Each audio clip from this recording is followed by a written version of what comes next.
अस्सलामुअलैकुम dear students, कैसे हैं आप। आई होप कि आप सब लोग ठीक होंगे। Welcome to my channel Mr and Mrs biology.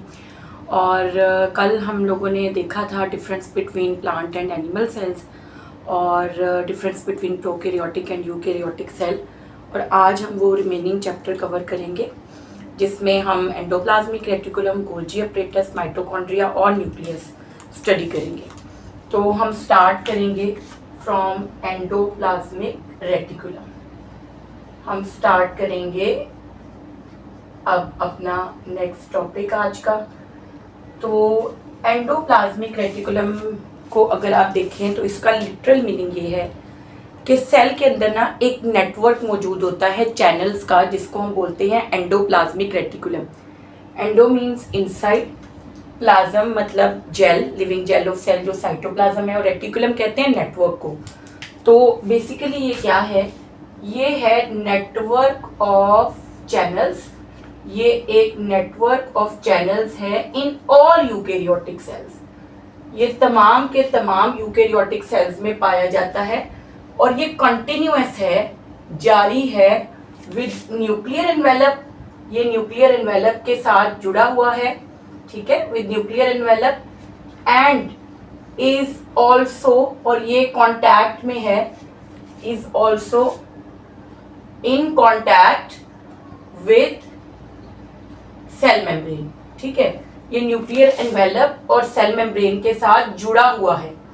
ठीक है, ये न्यूक्लियर एनवेलप और सेल मेम्ब्रेन के साथ कनेक्टेड है। ये एक पूरा नेटवर्क है जो आपको तमाम यूकैरियोटिक सेल्स में दिखाई देता है। अगर हम इसको रफली देखें तो ये समझे न्यूक्लियर एनवेलप है, तो न्यूक्लियर एनवेलप से लेकर प्लाज्मा मेम्ब्रेन तक इस तरह के फ्लैटेंड सैक्स का एक चैनल आपको दिखाई दे रहा है, जिसको हमने किसका नाम दे दिया है बेटा, एंडोप्लाज्मिक रेटिकुलम का। ये हमारा एंडोप्लाज्मिक रेटिकुलम है, ये पूरा नेटवर्क है। और यहाँ पर ये क्या आ गई, प्लाज्मा मेम्ब्रेन। तो प्लाज्मा मेम्ब्रेन से लेकर न्यूक्लियर एनवेलप तक ये कंटिन्यूअस है। और अगर हम देखें तो सिंपली इसके ये जो एंडोप्लाज्मिक रेटिकुलम है ना, ये साइटोप्लाज्म को 2 कंपार्टमेंट्स में डिवाइड करता है। एक बेसिकली इंट्राल्यूमिनर और एक एक्स्ट्राल्यूमिनर। ये 2 कंपार्टमेंट्स में डिवाइड कर रहा है आपके साइटोप्लाज्म को। इसके अंदर जो स्पेस है उसको हम बोलते हैं ल्यूमेन, और इसके बाहर ये जो मटेरियल होता है उसको हम बोलते हैं एक्स्ट्राल्यूमिनर साइटोप्लाज्म। ठीक है, इसके अंदर वाली जो स्पेस है वो इंट्राल्यूमिनर है और इसके बाहर वाला जो है वो एक्स्ट्राल्यूमिनर स्पेस, वहां पर साइटोप्लाज्म मौजूद है। अब अगर आप देखें तो इसका वॉल्यूम कितना है या कितना एरिया कवर करता है एक सेल के अंदर, तो it occupies 10% area of cell. जो सेल है उसका 10% area is occupied by endoplasmic reticulum. ठीक है, अब अगर हम देखें तो इसके अंदर ये जो फ्लैटेंड मेम्ब्रेनुअस सैक्स होते हैं उनको हम बोलते हैं सिस्टर्नी। सिस्टर्नी क्या है, वो फ्लैटेंड मेम्ब्रेनुअस सैक हैं। जो फ्लैटेंड मेम्ब्रेनुअस सैक हैं उन्हीं का नाम यहाँ पर क्या है, सिस्टर्नी। यानी ये एक समझे, ये एक सैक है। तो ये जो सैक है ना, इसकी मेम्ब्रेन को हम बेसिकली सिस्टर्नी बोलते हैं। और ओवरऑल कई बुक्स के मुताबिक ये जो पूरा एक सैक है इसको भी हम सिस्टर्नी कहते हैं। तो सिंपली ये जो पूरा एक सैक है ये मेम्ब्रेनुअस, ये सिस्टर्नी है। लेकिन अगर आप एक्चुअल बात देखें तो ये जो मेम्ब्रेन है ये सिस्टर्नी कहलाता है। ये जो फ्लैटेंड मेम्ब्रेनुअस सैक हैं जिनको हम सिस्टर्नी कहते हैं, ये तो मौजूद होते हैं। दे वेरी वाइडली, ये वेरी करते हैं widely in appearance from cell to cell. ये फ्लैट भी हो सकते हैं, लेकिन कुछ केसेस में ये वेजिकुलर भी हो सकते हैं, ये टिब्यूलर भी हो सकते हैं। तो vary widely in appearance from cell to cell, ये सेल टू सेल वेरी करते हैं। ठीक है, अब अगर हम देखें ओवरऑल एंडोप्लाज्मिक रेटिकुलम सेल के लिए क्या करता है, इसका अगर हम ओवरऑल फंक्शन देखें तो बेटा ये एमसीक्यू पेपर में कई बार पूछा भी जा चुका है एमडी कैट के, कि ये क्या करता है, इट प्रोवाइड्स, ये बेसिकली प्रोवाइड करता है mechanical support to the cell. ये मैकेनिकल सपोर्ट प्रोवाइड करता है सेल को, उसकी पोजीशन को मेंटेन करता है, सेल को कोलैप्स नहीं होने देता, ठीक है, क्योंकि ये सब सेल मेम्ब्रेन और न्यूक्लियर एनवेलप के दरमियान में एक फासला भी रख रहा है, सेल को कोलैप्स नहीं होने दे रहा, ठीक है। फिर उसके बाद ये क्या करता है, ये ऑर्गेनाइज करता है, organises nuclear envelope after sale division. जब सेल्स जो हैं डिवाइड करते हैं तो आपको पता है कि इनका न्यूक्लियर एनवेलप ब्रेक हो जाता है, ठीक है, और आफ्टर सेल डिवीजन वो दोबारा बनता है, तो ये रीऑर्गेनाइज करते हैं न्यूक्लियर एनवेलप को आफ्टर सेल डिवीजन। जब आफ्टर, ड्यूरिंग नहीं, आफ्टर सेल डिवीजन, कि जब सेल्स डिवाइड हो जाते हैं तो न्यूक्लियर एनवेलप ऑर्गेनाइज करवाता है एंडोप्लाज्मिक रेटिकुलम। इसके बाद इसका जो फंक्शन है दैट इज ट्रांसपोर्ट, जिसको हम बोलेंगे इंट्रासेलुलर ट्रांसपोर्ट, ठीक है। ये जो इंट्रासेलुलर ट्रांसपोर्ट है, सेल के अंदर जो चीजें ट्रांसपोर्ट होनी होती हैं एक पार्ट से दूसरे पार्ट तक, वो एंडोप्लाज्मिक रेटिकुलम बनाता है। तो ओवरऑल अगर आप देखें तो इंट्रासेलुलर ट्रांसपोर्ट भी कर रहा है। फिर यहाँ पर सिंथेसिस होता है बहुत सारे मॉलिक्यूल्स का, यहाँ पर सिंथेसिस होता है प्रोटीन्स का, लिपिड्स का, कार्बोहाइड्रेट्स का, ये सारे मॉलिक्यूल्स यहाँ पर सिंथेसाइज किए जाते हैं। तो बेसिकली ये जो एंडोप्लाज्मिक रेटिकुलम है ना, ये बहुत ज़्यादा इंपॉर्टेंट रोल प्ले करता है। ये एक किस्म का जो सेल है उसके लिए फैक्ट्री है जो उसकी सारी प्रोडक्ट सिंथेसाइज करती है। अब अगर हम देखें तो ये जो एंडोप्लाज्मिक रेटिकुलम है ना, इसकी 2 मॉर्फोलॉजिकल फॉर्म्स होती हैं। बेशतर हिस्सा इसका ऐसा होता है जिसकी अपीयरेंस बम्पी होती है, ठीक है। अगर आप उसकी सरफेस को देखेंगे तो वो बम्पी होगी क्योंकि उसकी सरफेस पे टाइनी ग्रेन्युलर स्ट्रक्चर्स मौजूद होते हैं जिनको हम बोलते हैं राइबोसोम्स, ठीक है। यहाँ पर टाइनी ग्रेन्युलर स्ट्रक्चर्स होते हैं जिनको हम राइबोसोम्स का नाम देते हैं। तो बेशतर हिस्सा एंडोप्लाज्मिक रेटिकुलम का ऐसा होता है जिसकी अपीयरेंस स्मूथ नहीं है, रफ है, due to attached tiny granules जिनको हम बोलते हैं राइबोसोम्स। तो ये जो पोर्शन है इसको हम आरईआर का नाम देते हैं, यानी रफ एंडोप्लाज्मिक रेटिकुलम। और most of the endoplasmic reticulum जो होता है वो रफ सरफेस्ड ही होता है। मोस्ट ऑफ ईआर जो है वो रफ सरफेस्ड होता है, लेकिन कुछ पोर्शन हमें ऐसा दिखाई देता है जिसकी सरफेस पर कोई भी मौजूद नहीं होते राइबोसोम्स, और उसकी जो सरफेस होती है वो मोस्टली आपको क्या नजर आती है, स्मूथ। कुछ पोर्शन ऐसा भी होगा जो स्मूथ सरफेस्ड होगा, उसकी सरफेस पे कोई राइबोसोम्स नहीं होंगे और नॉर्मली टिब्यूलर शेप होगी उसकी, उसको हम बोलते हैं SER, क्योंकि ये राइबोसोम्स इसके साथ अटैच नहीं होते, जिसकी वजह से इट इज स्मूथ सरफेस्ड, ये स्मूथ सरफेस्ड होता है। तो नेक्स्ट हम देखते हैं कि ये हमारे लिए क्या क्या रोल प्ले करता है। रफ एंडोप्लाज्मिक रेटिकुलम और स्मूथ एंडोप्लाज्मिक रेटिकुलम हमने ये बेसिकली, अब हम देखते हैं कि ये हमारे लिए क्या रोल प्ले करता है, रफ एंडोप्लाज्मिक रेटिकुलम और स्मूथ एंडोप्लाज्मिक रेटिकुलम। SER और RER को अगर हम कंपेयर करें तो पहली बात तो ये कि ये 2 मॉर्फोलॉजिकल फॉर्म्स हैं एंडोप्लाज्मिक रेटिकुलम की, यानी अपीयरेंस में एंडोप्लाज्मिक रेटिकुलम की 2 फॉर्म्स होती हैं, एक रफ सरफेस्ड और एक स्मूथ सरफेस्ड। RER जो होता है ना वो कहलाता है रफ एंडोप्लाज्मिक रेटिकुलम, और SER जो है that is smooth endoplasmic reticulum. इसकी जो रफ सरफेस है उसका बेसिक रीजन ये होता है कि अटैच्ड होते हैं इसकी सरफेस के ऊपर राइबोसोम्स, जबकि SER जो होता है दैट उसकी सरफेस पे जो राइबोसोम्स हैं दे आर नॉट अटैच्ड, ठीक है। ये इसीलिए स्मूथ सरफेस्ड होता है क्योंकि राइबोसोम्स अटैच्ड नहीं है। अच्छा, अगर आप ये देखिए कि नॉर्मली जो रफ एंडोप्लाज्मिक रेटिकुलम होता है उसमें फ्लैटेंड सैक्स मौजूद होते हैं, जो सिस्टर्नी होते हैं वो फ्लैटेंड सैक्स होते हैं। जब आप SER की बात करते हैं तो SER में मोस्टली जो सिस्टर्नी होते हैं वो क्या होते हैं, वो वेजिकल्स होते हैं या फिर वो इन द फॉर्म ऑफ टिब्यूल्स होते हैं, ठीक है। वेजिकल्स या टिब्यूलर फॉर्म में सिस्टर्नी मौजूद होते हैं SER के। RER जो होता है दैट इज मोर स्टेबल। ये क्यों होता है स्टेबल हम वो भी डिस्कस करेंगे, जबकि SER जो होता है वो लेस स्टेबल होता है, SER लेस स्टेबल होता है। अब अगर आप ये देखें RER का अगर सेल के अंदर रोल देखें, इसकी सरफेस पे राइबोसोम्स अटैच्ड है जिसके बाइस it act as a site for protein synthesis. ये प्रोटीन सिंथेसिस की साइट के तौर पर एक्ट करता है। इसकी सरफेस पे मौजूदा राइबोसोम्स प्रोटीन्स बनाते हैं।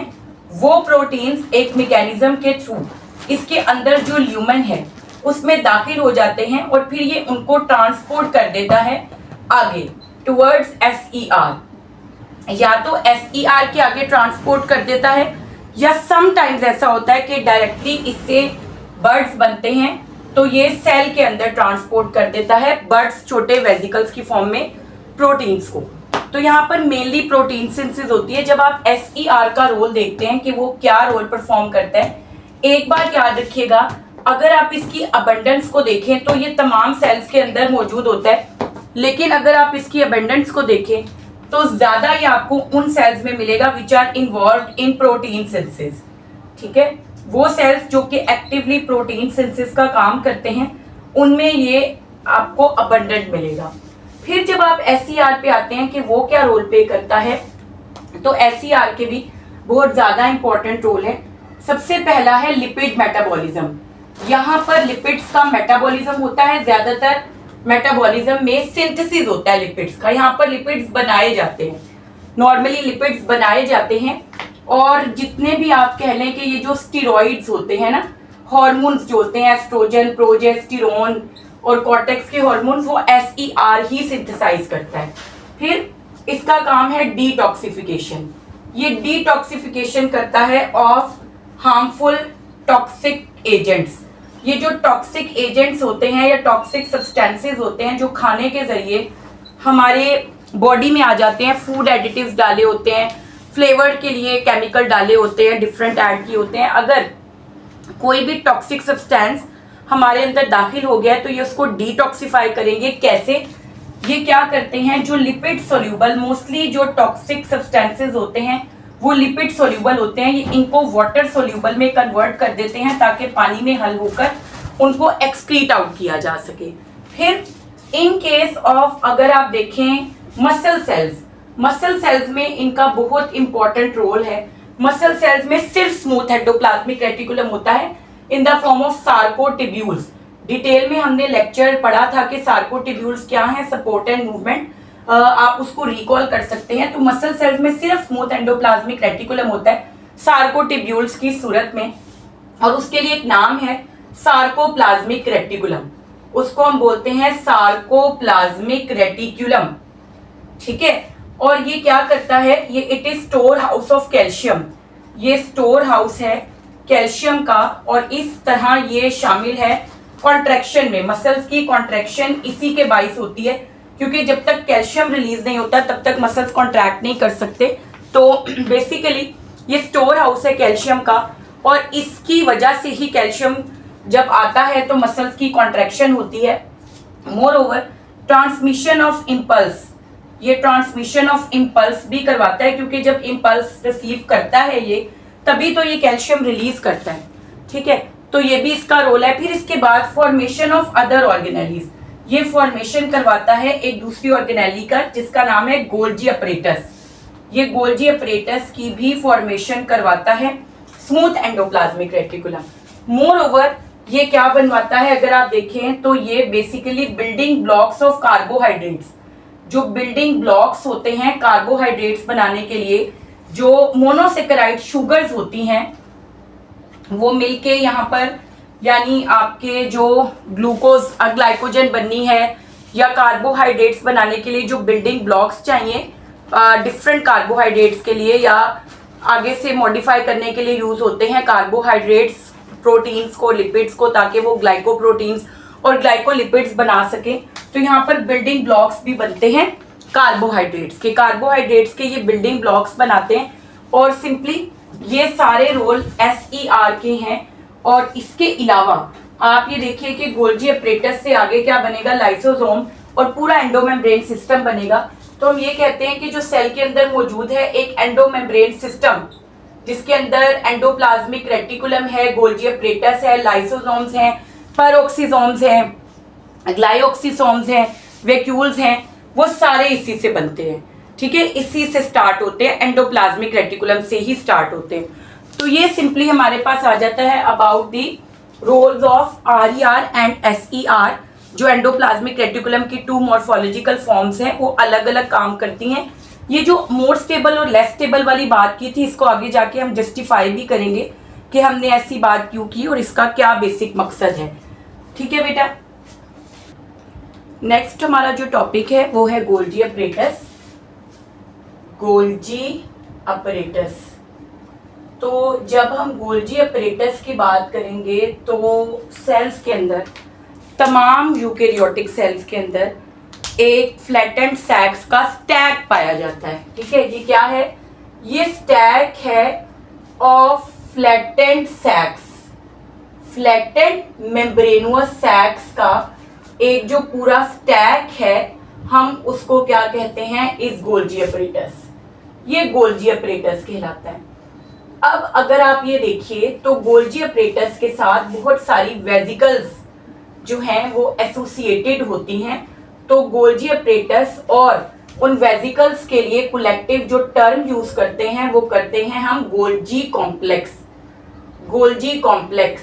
मोर ओवर ये जो एक स्टैक है ना, उसके लिए हम डिक्टायोसोम की टर्म भी यूज करते हैं, स्पेशली इन प्लांट्स। डिक्टायोसोम जो पूरा एक सिंगल स्टैक होता है ना, उसको गोल्जी अपरेटस भी बोलते हैं और प्लांट्स में उसको डिक्टायोसोम भी बोलते हैं। और इसके साथ वेसिकल्स एसोसिएटेड होती हैं, तो वेसिकल्स और गोल्जी अपरेटस को कलेक्टिवली हम कहते हैं गोल्जी कॉम्प्लेक्स। अगर हम इसकी डिस्कवरी देखें तो इसकी जो फर्स्टली डिस्कवरी थी that was by Camillo Golgi. Camillo Golgi ने इसको डिस्कवर किया, लेकिन जब इसको डिस्कवर किया गया तब उसकी डिस्कवरी एक्सेप्ट नहीं की गई।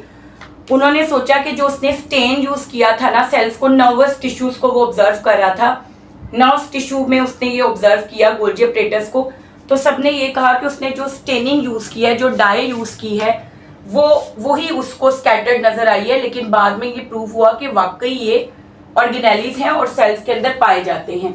ठीक है, फिर अगर आप देखें तो इसके अंदर ये जो मेम्ब्रेनुअस सैक्स होते हैं ना, इन मेम्ब्रेनुअस सैक्स को अगेन हम कहते हैं सिस्टर्नी। ये सिस्टर्नी है। ठीक है, अब अगर हम देखें सिस्टर्नी का नंबर ऑफ सिस्टर्नी, तो नॉर्मली जो नंबर ऑफ सिस्टर्नी है एक गोल्जी स्टैक में वो 3 to 7 होता है, but it can reach up to 30। ये अप टू 30 तक हो सकता है कुछ सेल्स में।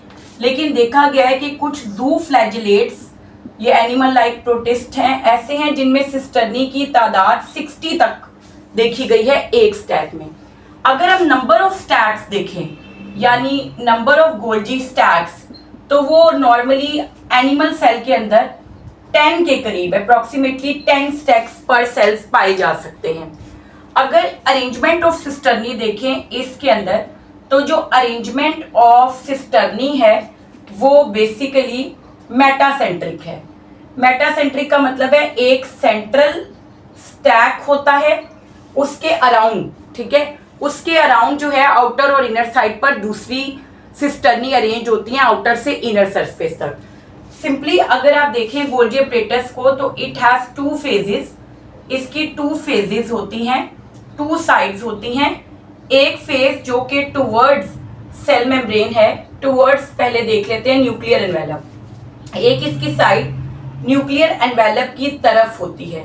जो न्यूक्लियर एनवेलप की तरफ इसकी साइड होती है उसको हम बेसिकली बोलते हैं forming phase, forming, proximal, outer, ठीक है, या फिर सिस फेज या फिर कन्वेक्स फेज, ये सारे इसी के नाम हैं। ठीक है, जबकि इसकी एक फेज टुवर्ड्स सेल मेम्ब्रेन होती है और जो टुवर्ड्स सेल मेम्ब्रेन होती है उसको बेसिकली उसके भी कई नाम हैं, वो भी देख लेते हैं। उसको हम कहते हैं मैच्योरिंग फेज या फिर डिस्टल फेज या फिर इनर फेज या फिर ट्रांस फेज या फिर कनकेव फेज, ये सारे नाम उसके हैं। तो इसके 2 फेजेस होते हैं। फिर अगर आप इसकी फॉर्मेशन की बात करते हो कि ये कैसे बनता है गोल्जी का पूरा स्टैक, तो इसकी जो फॉर्मेशन होती है बेटा वो बेसिकली होती है बाय बडिंग फ्रॉम SER। ठीक है, SER की बडिंग से जो होती है वो ये बनता है। कैसे बनता है हम देखते हैं। RER पे जो भी सिंथेसाइज हुआ वो चैनल्स में आया, वहां से SCR में इकट्ठा हुआ।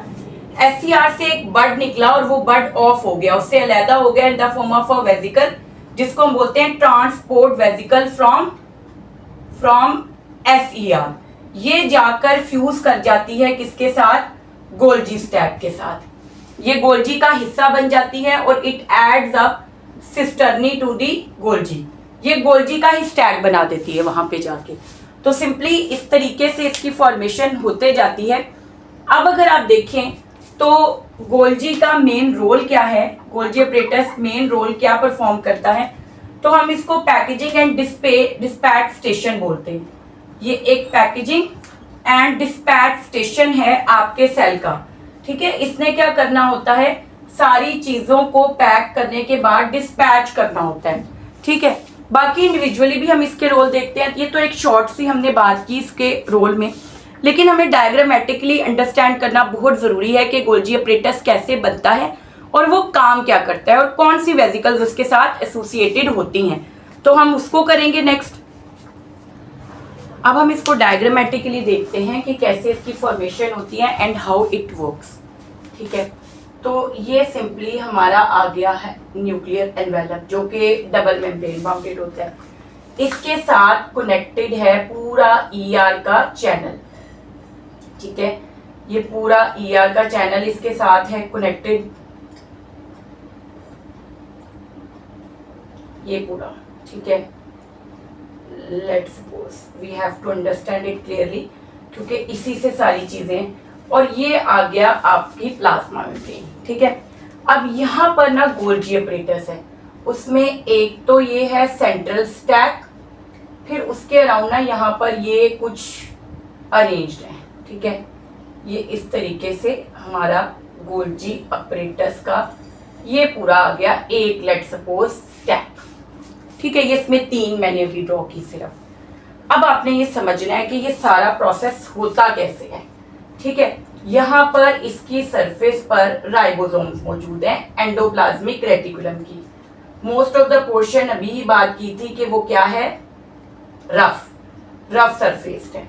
तो जितना भी रफ सरफेस्ड है उसके पर ये सारे के सारे राइबोसोम्स अटैच्ड है, ठीक है। ये राइबोसोम सारे के सारे इसकी सरफेस पर अटैच्ड हैं, ठीक है। अब ये बनाते हैं प्रोटीन्स। वो सारे प्रोटीन्स इन चैनल्स के अंदर दाखिल हो जाते हैं, फिर इन चैनल से वो बेसिकली आते हैं रफ एंडोप्लाज्मिक रेटिकुलम में।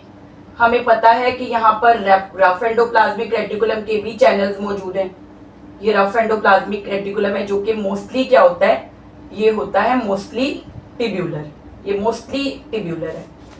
वो यहाँ पर जमा हो गए जितने भी प्रोटीन्स बनाए थे, बनते बनते क्या हुआ, जमा होते होते यहाँ पर एक बड बन गया, क्योंकि वो ज्यादा जमा हो गए इसीलिए हमने इसको लेस स्टेबल बोला था। वो सारे इसमें जमा हुए तो यहाँ पर एक बड बन गया। अब वो बड इससे अलहदा हो जाएगा।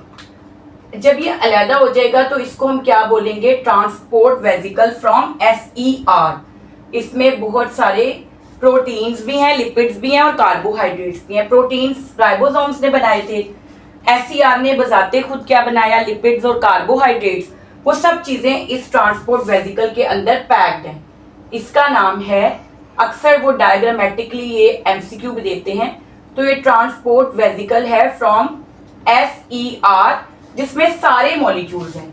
ये राइबोसोम्स थे जिन्होंने क्या बनाए थे, प्रोटीन्स, और ये RER की सरफेस पर थे। यहाँ पर SER से ऐड हो गए लिपिड्स भी और कार्बोहाइड्रेट्स भी। पहले बड बना और फिर वो ट्रांसपोर्ट वेसिकल बन गया।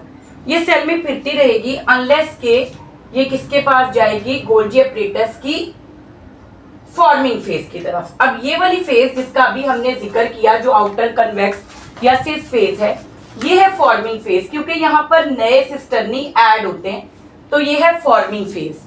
यहाँ पर ये जाके उसके साथ फ्यूज हो जाएगी और जो भी ये बना के लेकर आई है, पीछे से जो भी इसके अंदर पैक होकर आया है, वो सारा किसके अंदर एंटर हो जाएगा, इस गोल्जी अपरेटस के अंदर वो ऐड हो जाएगा, ठीक है। तो ये इसी का हिस्सा बन गई, it added cisternae to it, तो इसीलिए हम इसको क्या बोलते हैं, ये फॉर्मिंग फेज है, क्योंकि यहाँ पर कॉन्टिन्यूसली न्यू सिस्टर्नीज ऐड होती हैं। अब गोल्जी एपरेटस ने क्या करना है, ये सारे प्रोटीन्स हैं डिफरेंट टाइप्स के, कुछ एंजाइम्स हैं, कुछ स्ट्रक्चरल प्रोटीन्स हैं, कुछ फंक्शनल प्रोटीन्स हैं, डिफरेंट टाइप्स के होते हैं प्रोटीन्स, आपको पता है बहुत ज्यादा रोल प्ले करते हैं। तो यहाँ पर जो है ना वो सारे प्रोटीन्स होंगे जिनको गोल्जी एपरेटस ने मॉडिफाई करना है as a unit. Golgi apparatus का ये जो पूरा स्टैक है ना, ये एक वन यूनिट के तौर पर एक्ट करता है, it act as a one unit. आप ये देखिए कि सिंपली यहाँ पर एक से दूसरे, दूसरे से तीसरे सैक में जैसे जैसे चीजें जाती जाएंगी, तो ये जो मेम्ब्रेन है सिस्टर्नी, ये जो मेम्ब्रेन है, यहाँ पर आपके पास क्या होगा, ये सारे रिएक्शंस होंगे। इधर क्या होगा, इसने सारे एंजाइम्स को ना पहले तो क्या करना है, उनकी सॉर्टिंग करनी है, प्रोटीन्स को, कार्बोहाइड्रेट्स को, लिपिड्स को सॉर्टिंग करनी है, उनको अलग-अलग करना है, ठीक है। सॉर्टिंग करने के बाद उसने इनकी अलग-अलग पैकिंग करनी है, इनको पैक करना है शिपिंग से पहले, इनको इसने पैक कर देना है। पैकिंग ग्रेन्यूल्स की सूरत में हो सकती है, मोस्टली ज्यादातर जो एंजाइम्स ये पैक करते हैं वो ग्रेन्यूल्स की सूरत में भी करते हैं। सॉर्ट किया उनको अलग-अलग, उनको पैक किया। अब पैक करने के साथ साथ ना एक बहुत इंपॉर्टेंट स्टेप जो आता है यहाँ पर, वो होती है ग्लाइकोसाइलेशन। ग्लाइकोसाइलेशन में ये क्या करते हैं, प्रोटीन्स और लिपिड्स को मॉडिफाई करते हैं। ये प्रोटीन्स के साथ और लिपिड्स के साथ ऐड कर देते हैं कार्बोहाइड्रेट्स को, ठीक है, कार्बोहाइड्रेट्स को ऐड करते हैं और इस अमल का नाम है ग्लाइकोसाइलेशन, और ग्लाइकोप्रोटीन्स और ग्लाइकोलिपिड्स बनाते हैं। और हम जानते हैं कि आपकी most of the cell secretions glycoproteins होती हैं। सेल से बाहर जो चीज सिक्रीट होती है वो ग्लाइकोप्रोटीन है, म्यूकस ग्लाइकोप्रोटीन है। आपकी पूरी रेस्पिरेटरी और डाइजेस्टिव सर्फेसिस म्यूकस से कवर्ड होती हैं। ये बनाता है ग्लाइकोसाइलेशन की। उसके बाद अब इसने करनी है इन चीजों की शिपिंग, ठीक है। शिपिंग का मतलब है ट्रांसपोर्ट करनी है, और जो ट्रांसपोर्ट है वो इंट्रा सेलुलर भी हो सकती है, सेल के अंदर भी हो सकती है, और एक्स्ट्रा सेलुलर भी हो सकती है। ये चीजों को सेल के बाहर भी जरूरत के मुताबिक भेज सकती है। इसने चीजों को मॉडिफाई किया। मॉडिफाई करते करते क्या हुआ, यहाँ पर आप ये देखिए कि मैच्योर वेसिकल्स यहाँ पे बनने लगी। यहाँ पर बनी मैच्योर वेसिकल्स जिनके अंदर फाइनली पैक्ड और सॉर्टेड चीजें मौजूद हैं। तो ये गोल्जी कॉम्प्लेक्स है ना, देखिए वेसिकल्स है, कुछ यहाँ से ऐड है, कुछ यहाँ से है। अब ये वाली जो वेसिकल्स है ना, ये भी जब इनके अंदर सारा मटेरियल पैक्ड हो जाएगा जो कि मॉडिफाइड है, जो कि कह लें प्रोसेस्ड है, और वो फिनिश्ड प्रोडक्ट्स हैं। फिनिश का मतलब होता है रेडी टू ट्रांसपोर्ट और ready to use. Let suppose एक शू बनाने वाली फैक्ट्री है, वो शूज बना रही है डिफरेंट डिजाइन के, डिफरेंट साइजेस के, लेकिन जब तक आप सेम डिजाइन और सेम साइज के जूतों को पेयर अप नहीं करेंगे तो वो ट्रांसपोर्ट के लिए रेडी नहीं है। यहाँ पर गोल्जी को भी post office of the cell कहते हैं। ये चीजों को सॉर्ट करके ट्रांसपोर्ट करती है आगे। तो यहाँ से ना जमा होती जाएंगी और अगेन यहाँ से क्या बनेगी, वेसिकल। ये जो वेसिकल है अब या तो ये सेल के अंदर रहेगी, या फिर ये क्या करेगी, ये इसके साथ सेल मेम्ब्रेन के साथ फ्यूज हो जाएगी, और इसके अंदर जो भी मटेरियल है उसको एक्स्ट्रा सेलुलर स्पेस में यानी सेल्स के बाहर रिलीज कर देगी अगर उसकी रिक्वायरमेंट थी। ऑब्वियसली जैसे ऑस्टियोक्लास्ट होते हैं, ये बॉन्ड डिसॉल्विंग सेल्स होते हैं, एंजाइम रिलीज करते हैं जिससे कार्टिलेज को ये डिसॉल्व करते हैं या ब्रेक करते हैं। तो सिंपली या तो वो इसकी फेट ये है कि ये चली जाएगी बाहर, ठीक है। अब देखिए क्योंकि ये सेल मेम्ब्रेन के साथ फ्यूज हुई एक्सोसाइटोसिस के दौरान, तो गोल्जी एपरेटस क्या करती है, adds surface area to cell membrane.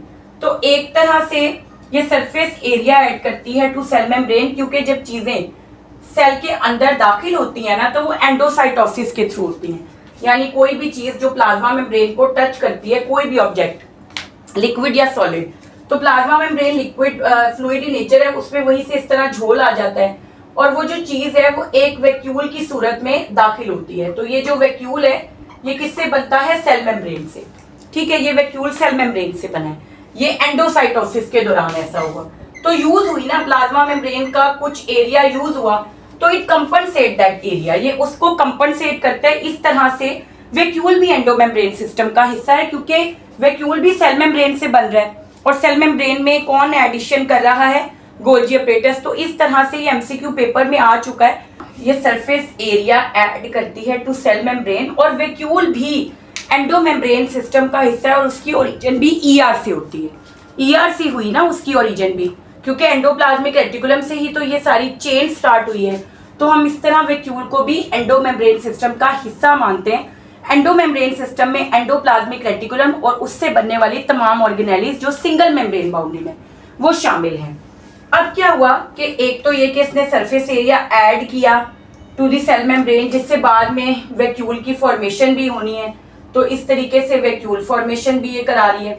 फिर देखिए बेटा, समटाइम्स क्या होता है, ये जो मैच्योर वेजिकल या ट्रांसपोर्ट वेजिकल आई है बुक में ना, इसकी लेबलिंग अक्सर बुक्स में इस तरह दी हुई है कि ये ट्रांसपोर्ट वेजिकल है फ्रॉम गोल्जी। ठीक है, तो आपने देखना है कि उन्होंने क्या क्वेश्चन पूछा है।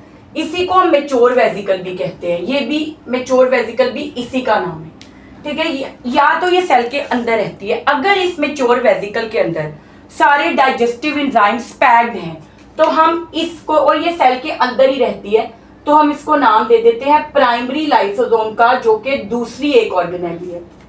ठीक है, इसी तरह क्या होता है कि कुछ वेजिकल्स ऐसी होती हैं जिनके अंदर परऑक्सीडेजेस नाम के एंजाइम्स होते हैं और वो भी सेल के अंदर ही स्टे करती हैं, तो उनको हम किसका नाम दे देते हैं, परऑक्सीसोम्स का।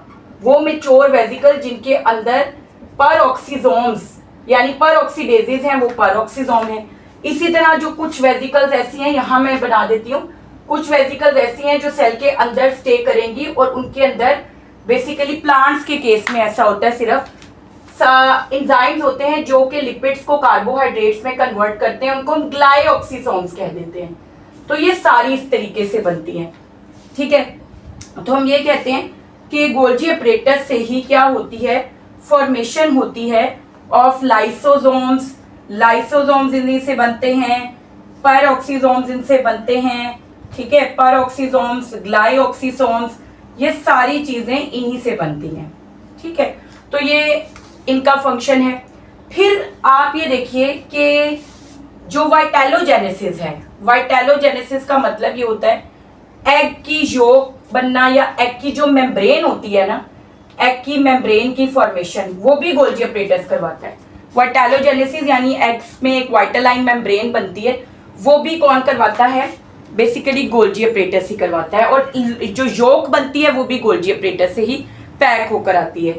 फिर बेटा आप ये देखिए कि पैनक्रियाज जो होता है ना, वो पैनक्रिएटिक जूस बनाता है, पैनक्रिएटिक जूस बनाता है, और वो होता है in the form of pancreatic granules. ये जो ग्रैन्यूल्स हैं ये कौन बनाता है, गोल्जी अपरेटस, क्योंकि डाइजेस्टिव एंजाइम होते हैं सारे पैनक्रिएटिक जूस में, और अगर वो ऐसे ही पैनक्रिएटिक डक्ट के थ्रू गुजरे तो वो तो डक्ट ही सारी डिस्ट्रॉय कर देंगे। तो ये सारे एंजाइम्स को गोल्जी अपरेटस पैनक्रियाज के सेल्स में जो होते हैं वो पैक करते हैं सारे एंजाइम्स को ग्रैन्यूल्स में। वो ग्रैन्यूल जाके ड्यूडेनम में ओपन होते हैं एसिडिक काइम को टच करने पे, तो पैक्ड फॉर्म में सेफली एंजाइम्स को पहुंचाता है टारगेट तक। ठीक है, फिर उसके बाद बेटे ये देखिए एक्रोसोम फॉर्मेशन, एक्रोसोम फॉर्मेशन इन स्पर्म्स। ठीक है, ड्यूरिंग स्पर्मियोजेनेसिस। बेटे स्पर्मियोजेनेसिस में जब स्पर्म मैच्योर हो रहा होता है तो उसमें एक वेजिकल होती है बिल्कुल उसके फ्रंट पर। ठीक है, यहाँ पर जरा जगह लिमिटेड है, यहाँ पर न्यूक्लियस के ऊपर एक वेजिकल होती है जिसको हम क्या बोलते हैं, एक्रोसोम, जिसमें हाइयालुरोनिडेज एंजाइम पैक्ड होता है जो एग की मेम्ब्रेन को डाइजेस्ट करके हेल्प करता है स्पर्म को एग के अंदर पेनिट्रेट करने के लिए। वो भी कौन बनाता है, गोल्जी अपरेटस। तो गोल्जी अपरेटस बहुत इंपॉर्टेंट है, इसीलिए हम इसको post office of the cell कहते हैं, dispatch station of the cell कहते हैं, shipping station of the cell कहते हैं। तो सिंपली अगर हम देखें तो ये देखिए सारे इसके ही फंक्शंस हैं। इसने प्राइमरी लाइसोसोम्स भी बनाए और ये सारी चीजें इन्होंने बनाई। तो ये सिंपली था गोल्जी अपरेटस और उनके फंक्शंस। और नेक्स्ट जो हमारा टॉपिक रहेगा वो mitochondria according to PMDC, but we should know about lysosomes, क्योंकि वो गोल्जी अपरेटस के साथ ही टॉपिक कंटिन्यू हो रहा है, तो बेसिक आइडिया आना जरूरी है। वो तो हमें पता है कि प्राइमरी लाइसोसोम्स वो मैच्योर वेजिकल्स हैं जिनके अंदर सारे जो हैं वो डाइजेस्टिव हाइड्रोलिटिक एंजाइम्स पैक्ड है, लेकिन कुछ बेसिक टर्मिनोलॉजीज उनके बारे में हमें पता होनी चाहिए, वो हम डिस्कस करने के बाद माइटोकॉन्ड्रिया करेंगे और फिर हम करेंगे न्यूक्लियस। तो लाइसोसोम्स हम करते हैं, ठीक है, थोड़ा सा बेसिक, क्योंकि डायरेक्टली तो ये हमारे सिलेबस का हिस्सा नहीं है, नाम्स वगैरह में ये शामिल है, लेकिन पीएमडीसी ने नहीं इंक्लूड किया, गोल्जी से रेलेवेंट है, तो we should have idea about that. तो प्राइमरी लाइसोसोम्स जो है वो डायरेक्टली बड ऑफ होते हैं मेच्योर वेसिकल के तौर पर गोल्जी से, ठीक है। ये जो लाइसोसोम्स होते हैं इनके अंदर सारे हाइड्रोलिटिक एंजाइम्स होते हैं, यानी एंजाइम जो कि डिग्रेड कर सकते हैं पॉलीमर्स को मोनोमर्स में। तो primary lysosomes various functions perform करते हैं सेल में। प्राइमरी लाइसोसोम्स की जो फंक्शनल स्टेट होती है उसको हम बोलते हैं सेकेंडरी लाइसोसोम, और जब ये अपना फंक्शन परफॉर्म कर चुके होते हैं तो हम इनको कह देते हैं टर्शरी लाइसोसोम। तो 3 स्टेट्स हैं लाइसोसोम्स की। Primary lysosome directly bud off हुए हैं, फंक्शनल जब हो जाएंगे तो सेकेंडरी, और जब फंक्शन परफॉर्म कर चुके होंगे तो टर्शरी। सेकेंडरी लाइसोसोम जो कि फंक्शनल है वो ऑटोफेगोसोम्स भी हो सकते हैं, ठीक है, वो ऑटोफेगोसोम्स भी हो सकते हैं, और वो डाइजेस्टिव वैक्यूल्स भी हो सकते हैं, डाइजेस्टिव वैक्यूल्स। और ऑटोफेगोसोम्स को हम साइटोलाइसोसोम्स भी कहते हैं, ठीक है। इसमें ये बात है कि जैसे ही कोई फूड वैक्यूल एंटर होता है तो ये उसको बेसिकली एनगल्फ करते हैं और उसके अंदर जो भी चीज होती है उसको डिग्रेड कर देते हैं। ऑटोफेगोसोम में अगर सेल के अंदर कोई भी ऑर्गेनेली डैमेज है, जैसे कि माइटोकॉन्ड्रिया की एवरेज लाइफ 10 डेज होती है, उसके बाद दे डाई, क्योंकि ये फंक्शनल नहीं रहते, अपनी एफिशिएंसी के साथ काम नहीं करते, तो 10 डेज बाद दे डाई। और इस तरह क्योंकि ये सेल्फ रेप्लिकेटरी होते हैं, अपनी कॉपीज बना चुके होते हैं, तो माइटोकॉन्ड्रियाज के ऊपर एक मेम्ब्रेन चढ़ाती है गोल्जी अपरेटस ही, ठीक है, मेम्ब्रेन कवरिंग होती है इसमें, ठीक है। फिर ये एंडोसोम्स बन जाते हैं। फिर इनको जब प्राइमरी लाइसोसोम्स डाइजेस्ट करते हैं डिग्रेड करने के लिए, क्योंकि अपनी ही ऑर्गेनेलीज है, तो हम इनको ऑटोफेगोसोम्स या साइटोलाइसोसोम्स कहते हैं। अपनी ऑर्गेनेलीज को इनगल्फ करना 2 सिचुएशंस में होता है, एक तो ड्यूरिंग स्टारवेशन, इस तरह ये करते हैं कि अगर कोई एनर्जी का सोर्स ना हो तो अपनी ही ऑर्गेनेलीज को डाइजेस्ट करके टाइमली एनर्जी हासिल करते हैं ताकि सेल जिंदा रहे। और दूसरा सेल की रिसाइकलिंग के लिए ओल्ड, डैमेज्ड और वॉर्न आउट ऑर्गेनेलीज को डाइजेस्ट करके एनगल्फ कर लेते हैं, ठीक है। तो सिंपली बेटा डाइजेस्टिव वैक्यूल्स जो होते हैं वो फूड को डाइजेस्ट करते हैं। आफ्टर डाइजेशन ये जो प्रोडक्ट्स होते हैं, प्रोडक्ट्स उनको एब्जॉर्ब करवा देते हैं, सेल में भेज देते हैं, ठीक है। लेकिन जो अनडाइजेस्टेड मटेरियल बच जाता है जब इनके अंदर, तो हम इनको क्या बोलते हैं, टर्शरी लाइसोसोम।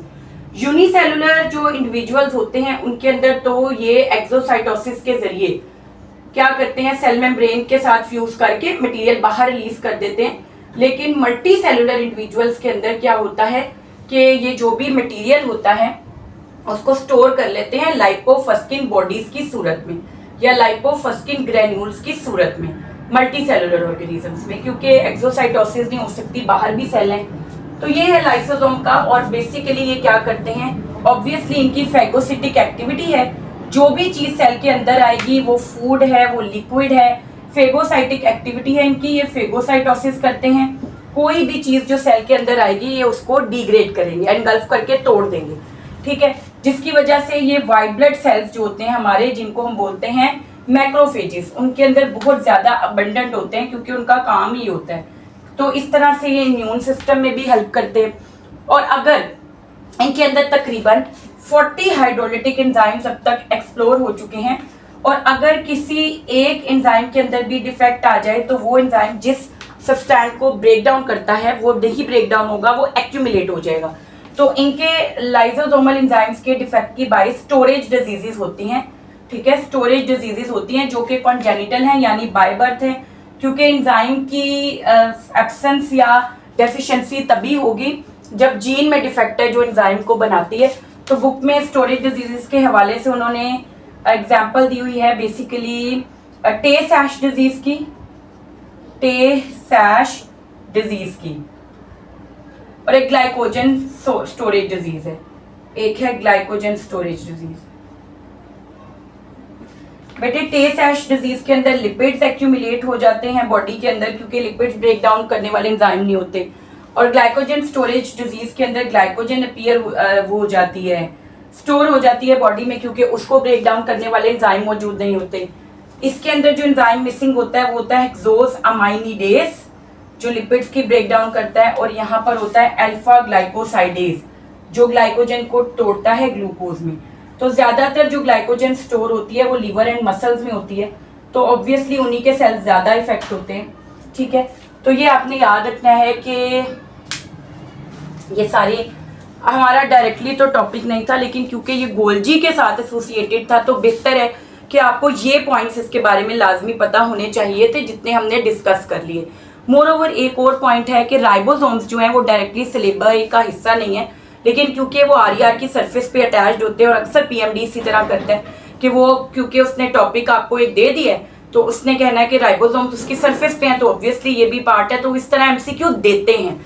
तो आपने क्या करना होता है कि देखिए अगर एंडोप्लाज्मिक रेटिकुलम के साथ राइबोसोम एसोसिएटेड है तो you should know about them.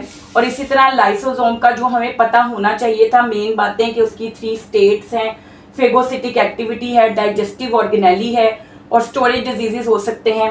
ये बेसिकली एक ग्लाइकोजन स्टोरेज डिजीज है, एक टे सैश डिजीज है, ये सारी चीज़ें और कौन से एंजाइम डिफेक्टेड है we should know about it. तो हम थोड़ा सा माइटोकॉन्ड्रिया की तरफ जाने से पहले थोड़ा सा हम राइबोसोम्स को भी देख लेते हैं। ठीक है, तो नेक्स्ट थोड़ा सा हम देखते हैं अबाउट राइबोसोम, कुछ बेसिक बातें जो पता होना बहुत ज़रूरी है, कुछ बेसिक्स हैं। जब हम राइबोसोम्स की बात करते हैं तो राइबो का मतलब राइबो न्यूक्लिक एसिड यानी आरएनए है और सोमा बॉडी को कहते हैं, तो इसका लिटरल मीनिंग आरएनए बॉडीज है। ये ना नॉन मेम्ब्रेन बाउंडेड ऑर्गेनेलीज हैं। ठीक है, ये नॉन मेम्ब्रेन बाउंडेड ऑर्गेनेलीज हैं और ये मौजूद होते हैं ऑल टाइप्स ऑफ सेल्स में, ईदर यूकेरियोटिक और प्रोकैरियोटिक, तमाम सेल्स में ये मौजूद है। अगर आप इनका केमिकल कॉम्पोजिशन देखें तो chemically they are composed of RNA plus protein. ये आरएनए और प्रोटीन्स पर मुश्तमिल है। नॉर्मली 60% आरएनए और 40% प्रोटीन इनको बनाता है। अगर हम इनके स्ट्रक्चर को देखें तो इनके 2 सब यूनिट्स होते हैं। स्ट्रक्चर में इनके 2 सब यूनिट्स हैं और एक को हम कहते हैं लार्जर सब यूनिट और एक को कहते हैं स्मॉलर सब यूनिट। ये इनका स्ट्रक्चर है और दोनों की जो अटैचमेंट है that is done by magnesium. Magnesium ions in दोनों को अटैच करवाते हैं। इनकी असेंबली या इनकी फॉर्मेशन कहाँ पर होती है, तो इनकी फॉर्मेशन न्यूक्लियस के अंदर एक एरिया है न्यूक्लियोलस, वहाँ पर ये बनाए जाते हैं। न्यूक्लियोलस में ये बनते हैं और न्यूक्लियर पोर्स के जरिए बाहर आते हैं। और बजाते खुद इनका फंक्शन क्या है, तो इनका फंक्शन है बजाते खुद प्रोटीन सिंथेसिस। ये प्रोटीन बनाते हैं और कल हमने डिटेल में वैसे डिफरेंस देख लिया था प्रोकैरियोटिक और यूकैरियोटिक राइबोसोम्स का, तो वो अगर आपने नहीं देखा आप कल वाली वीडियो देख लीजिएगा। उसमें हमने ये भी देखा है कि राइबोसोम्स का साइज और लोकेशन पॉसिबल प्रोकैरियोट्स में कहाँ होती है और यूकैरियोट्स में कहाँ होती है। और दूसरी बात ये है कि जब प्रोटीन सिंथेसिस हो रही होती है उस दौरान ग्रुप्स होते हैं, ग्रुप ऑफ राइबोसोम्स होते हैं जो कि बेसिकली क्या होते हैं, अटैच्ड होते हैं। राइबोसोम्स अटैच्ड होते हैं to messenger RNA. Messenger RNA के साथ राइबोसोम्स का एक ग्रुप अटैच्ड होता है जिसको हम बोलते हैं पोलीसोम। ठीक है, तो we should know about it, क्योंकि आरईआर की सरफेस पे थे तो पीएमडीसी कह देती है कि फिर जो है ये रेलिवेंट टॉपिक है, ये तो आउट ऑफ सिलेबस नहीं है, तो वी शुड नो इट। तो नेक्स्ट हमारा जो है अब है माइटोकॉन्ड्रिया, उसके बाद हम न्यूक्लियस देखेंगे जो हमारा लास्ट टॉपिक रहेगा। और आप किसी भी प्रोविंस से बिलोंग करते हैं, आप ये लेक्चर सुन के भी अपना टेस्ट अटैम्प्ट कर सकते हैं। तो माइटोकॉन्ड्रिया हम करते हैं। नेक्स्ट टॉपिक है हमारे पास माइटोकॉन्ड्रिया। तो जब हम माइटोकॉन्ड्रिया की बात करते हैं तो mitochondria double membrane bounded organelle है। ये एक डबल मेम्ब्रेन बाउंडेड ऑर्गेनेली है इन यूकैरियोटिक सेल्स। ठीक है, ये प्योरली यूकैरियोटिक ऑर्गेनेली है, यूकैरियोट्स के अंदर पाई जाती है। ठीक है, अब अगर आप माइटोकॉन्ड्रिया को देखें तो एक सेल के अंदर फ्यू टू मैनी माइटोकॉन्ड्रिया हो सकते हैं, फ्यू टू थाउजेंड्स माइटोकॉन्ड्रिया हो सकते हैं और इनका नंबर जो है that depends upon the physiological activity of the cell. जैसे हमारे मसल सेल्स में एनर्जी रिक्वायरमेंट बहुत ज़्यादा होती है जिसकी वजह से उनमें इनकी तादाद ज़्यादा होती है, तो दे could be few two thousands mitochondria जो है वो एक सेल में मौजूद हो सकते हैं। कलेक्टिवली जितने भी माइटोकॉन्ड्रिया एक सेल में मौजूद हैं उनके लिए हम टर्म यूज करते हैं कॉन्ड्रियोम। ठीक है, फिर ये क्या है, ये पावर हाउस ऑफ सेल है, ये पावर हाउस ऑफ सेल है, ये एटीपी मिल है, ये ग्रिड स्टेशन है सेल का क्योंकि यही पावर सप्लाई करता है सेल को। ये सेल फर्नेस है इसको, और ना राइबोसोम्स को हम इंजन ऑफ सेल कहते हैं क्योंकि प्रोटीन बनाते हैं ना। ये ATP mill, grid station, power house of cell, cell furnace, फिर सबसे पहला जो इसका नाम था ना दैट वाज बायोब्लास्ट, ये था। तो ये सारे नाम माइटोकॉन्ड्रिया के हैं। बहुत इंपॉर्टेंट है क्योंकि सेल को एनर्जी यही सप्लाई करता है। सारा एनर्जी जो सप्लाई हो रहा होता है सेल को वो माइटोकॉन्ड्रिया से होता है। ये वो ऑर्गेनेली है जहां पर एनर्जी की कन्वर्जन होती है। क्लोरोप्लास्ट और माइटोकॉन्ड्रिया दो ऐसी ऑर्गेनेलीज हैं जहां एनर्जी कन्वर्जन होती है। यहाँ पर फूड एनर्जी को कन्वर्ट किया जाता है केमिकल एनर्जी यानी एटीपी के अंदर, केमिकल एनर्जी यानी एटीपी में कन्वर्ट किया जाता है। तो एनर्जी कन्वर्जन की ये साइट होती है, ठीक है। अब हम इसके स्ट्रक्चर पे आते हैं। जब हम इसका स्ट्रक्चर, ये तो कुछ इंट्रोडक्टरी बातें थी, जब हम स्ट्रक्चर देखते हैं तो डबल मेम्ब्रेन बाउंडेड है। पहले ही बात की कि डबल मेम्ब्रेन बाउंड्री है, ठीक है। जब आप इसकी डबल मेम्ब्रेन बाउंड्री की बात करेंगे तो जो आउटर मेम्ब्रेन होती है वो नॉर्मली क्या होती है, स्मूथ होती है, बट दैट इज सीव लाइक, उसमें सुराख होते हैं, पोरिंग्स। आउटर मेम्ब्रेन स्मूथ है, उसकी कोई फोल्डिंग्स वगैरह नहीं है, बट दैट इज सीव लाइक। सीव किसको कहते हैं, छाननी को, स्टेनर को। सीव लाइक होती है, उसमें सुराख होते हैं जिनको हम कहते हैं पोरिंग्स। वो फिल्टर करते हैं टू लार्ज मॉलिक्यूल्स को इसके अंदर जाने या बाहर आने से। फिर जो इनर मेम्ब्रेन होती है इसकी वो स्मूथ नहीं होती। जो इनर मेम्ब्रेन होती है उसके अंदर इन फोल्डिंग्स होती हैं, अंदर की तरफ वो इन फोल्डिंग्स करती है जिनको हम कहते हैं क्रिस्टी। सिस्टर्नी को क्रिस्टी के साथ नहीं मिलाना, सिस्टर्नी ईआर में है, गोल्जी में है, ये क्रिस्टी है। इन फोल्डिंग्स होती हैं जिनको हम क्या बोलते हैं, क्रिस्टी, जो कि क्या करते हैं, ये एमसीक्यू आ चुका है, इंक्रीज सरफेस एरिया। ये क्रिस्टी सरफेस एरिया बढ़ाती हैं for enzymes action, enzyme action के लिए ये सरफेस एरिया बढ़ाती हैं। तो ये इसका स्ट्रक्चर है मेनली। फिर उसके बाद क्या है, तीसरी चीज क्या होता है, इसके अंदर एक माइटोकॉन्ड्रियल मैट्रिक्स होता है जो बिल्कुल ऐसे ही होता है जैसे बैक्टीरियल सेल्स का माइटोकॉन्ड्रियल मैट्रिक्स होता है, और उस मैट्रिक्स के अंदर बहुत सारे एंजाइम्स, कोएंजाइम्स, सॉल्ट्स वगैरह पाए जाते हैं, ठीक है। मोर ओवर ये होता है कि इनके मैट्रिक्स में अपना सर्कुलर डीएनए मौजूद होता है, ठीक है, जैसे प्रोकैरियोट्स का है, और 70S राइबोसोम्स होते हैं इनके अंदर। और ये सारे चीज़ों की मौजूदगी इस बात को इंडिकेट करती है, यहाँ पर प्रोटीन सिंथेसिस होती है।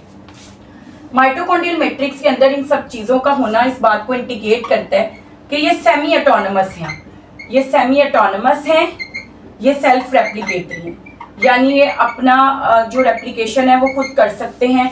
इंडिपेंडेंट ऑफ सेल डिवीजन भी ये डिवाइड कर सकते हैं क्योंकि इनके पास पूरी अपनी बायोसिंथेटिक मशीनरी है। इन सब चीज़ों की मौजूदगी और इसके स्ट्रक्चर को अगर आप देखें तो इसकी जो आउटर मेम्ब्रेन होती है, इसकी जो आउटर मेम्ब्रेन होती है that is like eukaryotic membrane, यानी जो आपकी प्लाज्मा मेम्ब्रेन होती है ना, बिल्कुल उसी की तरह की होती है क्योंकि एंडोसाइटोसिस होती है ना इसकी ओरिजिन जो है ना, अगर आप देखें इसकी ओरिजिन है एंडोसिम्बायोसिस।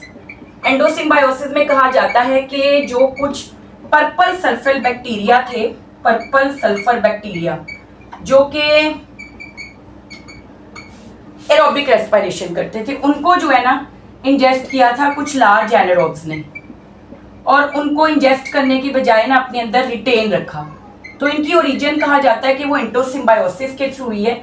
छोटे बैक्टीरिया थे, ये इनको लार्ज एनारोब्स ने खाया और इनको अपने अंदर रिटेन किया, एक रिलेशनशिप इनके साथ बनाया। तो आउटर मेम्ब्रेन इनकी यूकैरियोट्स की तरह की होती है क्योंकि ये एंडोसाइटोसिस से आए हैं, उनका स्ट्रक्चर यूकैरियोट्स से मिलता जुलता है, क्योंकि आपको पता है ना कि जो प्रोकैरियोट्स हैं वही इवॉल्व हुए हैं यूकैरियोट्स में। और इनर मेम्ब्रेन ना इनकी बिल्कुल कैसी होती है, बैक्टीरिया की तरह की, उसमें मीजोजोम्स की तरह की फोल्डिंग्स होती हैं। तो इनकी ओरिजिन इंडोसिम्बायोटिक है और ये सारी बातें उसको प्रूव भी करती हैं क्योंकि ये बिल्कुल सेल विद इन सेल वाला वाइब दे रहे हैं। ऐसा लगता है जैसे सेल के अंदर सेल है क्योंकि सारा कुछ इनके पास अपना मौजूद है। तो ये सारा जो हमने स्ट्रक्चर इनका ऑब्जर्व किया है वो इलेक्ट्रॉन माइक्रोस्कोपी के थ्रू किया आपने। ये एंडोसिम्बायोटिक की जो मैंने बात की वो इसलिए मैं ज़्यादा डेप्थ में नहीं गई क्योंकि एवोल्यूशन का लेक्चर मौजूद है जिसमें डिटेल में इसमें बहस हुई है, आप वो भी देख सकते हैं अगर आपको इसकी क्लैरिटी नहीं है तो। बेटे नेक्स्ट हमारे पास क्या आता है, नेक्स्ट जो बात आती है वो ये कि ये तो इलेक्ट्रॉन माइक्रोस्कोपी थी। जब इनको लाइट माइक्रोस्कोप के अंदर ऑब्जर्व करते हैं ना, तो लाइट माइक्रोस्कोप के अंदर तो ये अपीयर होते हैं एज वेसिकल्स, फिलामेंट्स या फिर रॉड्स, ठीक है। ये अपीयर नहीं होते ये तो इलेक्ट्रॉन माइक्रोस्कोपी से इनका कॉम्प्लेक्स स्ट्रक्चर सामने आया है। नंबर की पहले ही बात कर ली कि सेल की एक्टिविटी पर डिपेंड करता है। अगर सेल की एक्टिविटी ऐसी है कि उसके अंदर एनर्जी बहुत ज्यादा रिक्वायर्ड है तो इनका नंबर ज्यादा होगा, लेकिन अगर एनर्जी की रिक्वायरमेंट कम है तो इनका नंबर क्या हो जाएगा, कम हो जाएगा इनका नंबर। अब हमने डिटेल में ना इसका डायग्रामेटिकली देखते हैं, इसका फंक्शन भी और इसका स्ट्रक्चर भी। तो ये कुछ बातें हैं जो कि हमें पता होनी चाहिए थी जनरली अबाउट इट स्ट्रक्चर। अब हम डिटेल में डायग्रामेटिकली इसका फंक्शन भी देखेंगे सेल में और इसका हम स्ट्रक्चर भी देखेंगे। जी बेटा, तो अब हम देखते हैं डिटेल में हमारे माइटोकॉन्ड्रिया का स्ट्रक्चर। जो हमने पॉइंट्स डिस्कस किए उनको भी रिकॉल करते हैं और जो रह गए उनको भी देखते हैं। ठीक है, ये समझे माइटोकॉन्ड्रिया है, ये इसकी आउटर मेम्ब्रेन है। जब हम इनर मेम्ब्रेन को देखते हैं तो जो इनर मेम्ब्रेन होती है उसमें इस तरीके से इनफोल्डिंग्स मौजूद हैं, जिनका प्योरली जो मकसद है वो यही होता है कि इनका प्योरली जो मकसद है वो सरफेस एरिया बढ़ाना है। तो लेट सपोज कि ये हमारे पास रफली हमने ड्रॉ कर लिया जी आपका माइटोकॉन्ड्रिया। ठीक है, ये थोड़ा सा अब माइटोकॉन्ड्रिया। अब आप ये देखिए कि सिंपली इसके अंदर ये वाली जो आउटर मेम्ब्रेन है ना उसके अंदर सुराख होते हैं जिनको हम पोरिंग्स भी कहते हैं। ठीक है, तो आउटर मेम्ब्रेन है तो स्मूथ, लेकिन उसमें पोरिंग्स मौजूद है। अब ये आ गई आउटर मेम्ब्रेन। इनर मेम्ब्रेन जो है उसके अंदर क्या मौजूद है, फोल्डिंग्स। उन फोल्डिंग्स को हम बोलते हैं क्रिस्टी। ये फोल्डिंग है, ये क्रिस्टी है इनर मेम्ब्रेन की, वो पूरी तरह से स्मूथ नहीं है।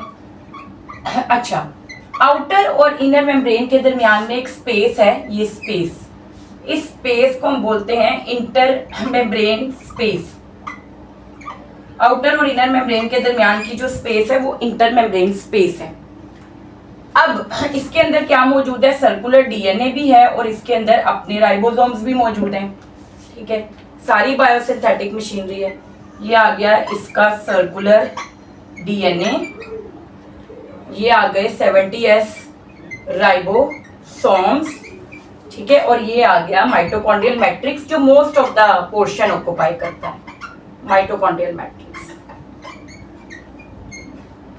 ठीक है, ये जो आउटर मेम्ब्रेन और इनर मेम्ब्रेन, ये आउटर मेम्ब्रेन और ये जो इंटर मेम्ब्रेन स्पेस है ना, ये बनाते हैं आउटर कंपार्टमेंट माइटोकॉन्ड्रिया का, ये बनाते हैं आउटर कंपार्टमेंट।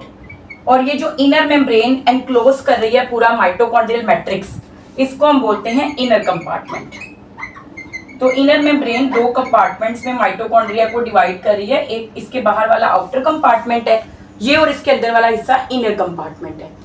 तो ये है माइटोकॉन्ड्रिया। अब बहुत इंपॉर्टेंट बात, माइटोकॉन्ड्रिया की सरफेस पे हमें एक स्टॉक और उसके आगे इस तरह से एक नोब, ये नोब लाइक पार्टिकल्स दिखाई देते हैं। एक उनकी स्टॉक होती है और साथ में क्या होता है, उनके आगे एक नोब अटैच्ड होती है माइटोकॉन्ड्रिया की इनर सरफेस पर। इसको हम क्या बोलते हैं, ये है F1 पार्टिकल।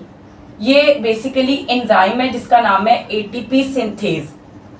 ये नोब लाइक पार्टिकल्स होते हैं, ये नोब लाइक पार्टिकल हैं जो कि आपको दिखाई दे रहे हैं क्रिस्टी की इनर सरफेस पे। ठीक है, इनको, ये एक्चुअली में नोब लाइक पार्टिकल एंजाइम है जिसका नाम है एटीपी सिंथेज। अगर हम एटीपी सिंथेज का स्ट्रक्चर देखें तो उसमें एक स्टॉक होती है, बायोएनर्जेटिक्स में हमने डिटेल में देखा भी, ये एक स्टॉक होती है और इसके आगे ये इसका पोर्शन होता है, ये जगह जगह ये मौजूद होता है। एटीपी सिंथेज का ये वाला हिस्सा कहलाता है F0 और इस वाले को हम कहते हैं F1। ठीक है, ये एटीपी सिंथेज है जो नोब लाइक पार्टिकल है। ये वाला पोर्शन जो इसकी नोब है उसको F1 बोलते हैं और स्टॉक को हम बोलते हैं F0। ठीक है, और इसके अलावा इसके नाम हैं ऑक्सीसोम्स, इसको हम बोलते हैं एलिमेंट्री पार्टिकल। और क्योंकि नोब सरफेस पे नजर आ रही होती है तो हम इसको क्या बोलते हैं, F1 पार्टिकल बोलते हैं। वैसे इसके 2 पार्ट्स हैं। बाय स्पेशल प्रोसेस ये जो इनर मेम्ब्रेन रप्चर होती है और ये बाहर आ जाता है। ठीक है, बाहर की तरफ प्रोट्रूड होता है ये इस तरह। और इनर मेम्ब्रेन यानी क्रिस्टी का अगर स्ट्रक्चर देखें तो बुक में भी मेंशन है और अगर अलग से भी पूछते हैं बुक्स में भी बताया हुआ है, that is lipoprotein in nature. वो लिपोप्रोटीन है क्रिस्टी। ठीक है, अब अगर आप देखें तो सिंपली यहाँ पर एटीपी सिंथेज है, और हम डिटेल में बायोएनर्जेटिक्स में पढ़ चुके हैं कि एटीपी सिंथेज क्या करता है, केमियोस्मोसिस। ठीक है, इसको हम ऑक्सीसोम क्यों कहते हैं, क्योंकि यहाँ पर ऑक्सीडेटिव फॉस्फोराइलेशन होती है। ये साइट है बहुत सारी मेटाबॉलिक एक्टिविटीज की, जो माइटोकॉन्ड्रिया है वो बहुत सारी मेटाबॉलिक एक्टिविटीज की साइट है। और अगर हम इसका फंक्शन देखें तो हम इसके फंक्शंस को लिस्ट कर लेते हैं। अच्छा, एक बात आपने याद रखनी है कि अगर हम इसकी आउटर मेम्ब्रेन को माइनस कर दें, यानी माइटोकॉन्ड्रिया है, माइटोकॉन्ड्रिया की आप समझें कि हम आउटर मेम्ब्रेन को माइनस कर दें या रिमूव कर दें आउटर मेम्ब्रेन, तो जो रिमेनिंग माइटोकॉन्ड्रिया बच जाएगा, इसके लिए हम टर्म यूज करते हैं माइटोप्लास्ट। माइटोकॉन्ड्रिया में से आउटर मेम्ब्रेन को निकाल दें तो रिमेनिंग माइटोकॉन्ड्रिया क्या कहलाता है, माइटोप्लास्ट। अगर आप माइटोकॉन्ड्रिया का रोल देखें तो वो तो हमने उसकी इंट्रोडक्शन में ही देख लिया था, पावर हाउस ऑफ सेल है। यहाँ पर क्या होता है बेसिकली, क्रेब्स साइकिल। जो क्रेब्स साइकिल है वो माइटोकॉन्ड्रियल मैट्रिक्स में होता है। इलेक्ट्रॉन ट्रांसपोर्ट चेन, जहां पर फूड मॉलिक्यूल से जो एनर्जी एक्सट्रैक्ट की होती है एटीपी सिंथेज के जरिए, केमियोस्मोसिस का एक प्रोसेस होता है, एटीपी बनाया जाता है ऑक्सीजन की हेल्प से। वो डिटेल में बायोएनर्जेटिक्स का लेक्चर अवेलेबल है, ये कैसे होता है वहां से देख भी सकते हैं। तो क्रेब्स साइकिल ईटीसी क्रिस्टी में होती है और क्रेब्स साइकिल मैट्रिक्स में होता है। ये जो है वो क्रिस्टी में होता है क्योंकि एटीपी सिंथेज क्रिस्टी में है जो एटीपी बनाते हैं। बीटा ऑक्सीडेशन चेन, जहां पर लिपिड्स का मेटाबॉलिज्म होता है, वो भी माइटोकॉन्ड्रिया में। वाइटालोजेनेसिस करवाती गोल्जी अपरेटस है, लेकिन वाइटालोजेनेसिस के लिए जो एनर्जी चाहिए होती है वो एनर्जी कौन प्रोवाइड करता है, माइटोकॉन्ड्रिया। फिर इसी तरह जब जाइगोट बनता है, एक बात याद रख लीजिएगा कि मैटरनल माइटोकॉन्ड्रिया आते हैं जाइगोट के अंदर। ये एमसीक्यू आ चुका है मदर से, क्योंकि स्पर्म में तो होता नहीं है, तो मैटरनल माइटोकॉन्ड्रिया होता है, ये बात याद रखनी है। तो ये बेटा सिंपली हमारे पास माइटोकॉन्ड्रिया के तमाम फंक्शंस हैं, और माइटोकॉन्ड्रिया के बगैर गुजारा मुमकिन नहीं है क्योंकि एटीपी की फॉर्म में एनर्जी देता है।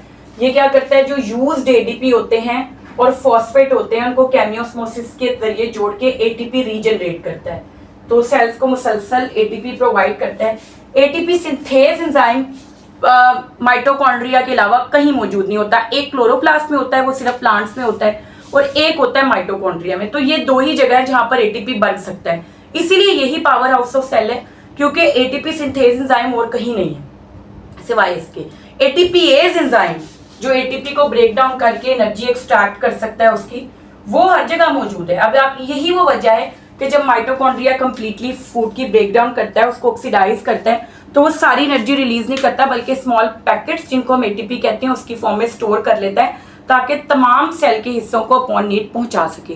तो ये था बेटा ऑल अबाउट माइटोकॉन्ड्रिया के वो क्या करता है, उसका स्ट्रक्चर क्या है, कॉन्ड्रियोम क्या है, माइटोप्लास्ट क्या है। और वो बात हमने पिछले की कि माइटोकॉन्ड्रिया की एवरेज लाइफ सेल में 10 डेज होती है, और ये खुद डिवाइड करते रहते हैं। जब भी इनकी रिक्वायरमेंट बढ़ती है तो ये अपना नंबर बढ़ा लेते हैं, और इनकी ओरिजिन एंडोसिम्बायोटिक है। It's all about mitochondria. और अब हमारा जो लास्ट टॉपिक है दैट वुड बी न्यूक्लियस। तो हम न्यूक्लियस की तरफ चलते हैं, जो हमारा लास्ट टॉपिक है। बेटा अगर आप ये लेक्चर सिर्फ सुन भी लेते हैं तो आप इतना इसमें हर चीज़ शामिल है कि आप लोगों के लिए कोशिश की है कि इस चीज़ को आसान बनाया जा सके और आप इजीली सुन के भी इसको अटेम्प्ट कर सकें। तो नेक्स्ट हम स्टार्ट करते हैं लास्ट टॉपिक, न्यूक्लियस। हमारा लास्ट टॉपिक जो है दैट इज़ न्यूक्लियस। तो जब हम न्यूक्लियस की बात करते हैं तो जो न्यूक्लियस है उसको हम ब्रेन ऑफ सेल कहते हैं, उसको हम हार्ट ऑफ सेल कहते हैं, हम कैपिटल ऑफ सेल कहते हैं इसको। इसका रोल ये है कि ये स्टोर हेरिडिटी मटेरियल, ये हमारा हेरिडिटी मटेरियल जो कि पेरेंट से ऑफस्प्रिंग में सारे ट्रेट्स को ट्रांसफर करता है, डीएनए उसको स्टोर करता है। इसके अलावा इट प्लेज एडमिनिस्ट्रेटिव रोल, ये सारी सेल की एडमिनिस्ट्रेशन देखता है, सेल के पूरे मेटाबॉलिज्म को कब सेल में क्या होना है उसकी तमाम एक्टिविटीज को यही इंश्योर करता है। तो ये एडमिनिस्ट्रेटिव रोल भी है इसका। इसके अलावा ये हेरिडिटी मटेरियल को स्टोर भी करता है अपने अंदर इन द फॉर्म ऑफ डीएनए। तो जब हम न्यूक्लियस की बात करते हैं तो न्यूक्लियस जो है वो सबसे पहले रॉबर्ट ब्राउन ने डिस्कवर किया था 1831 में, और इसकी डिस्कवरी बहुत ज़्यादा सरप्राइजिंग कह लें, बहुत एक टर्न था सेल बायोलॉजी में। सेल बायोलॉजी का स्टार्ट ही यहाँ से होता है, क्योंकि इसके पहले तक सेल को एक एम्प्टी स्पेस कंसिडर किया जाता था।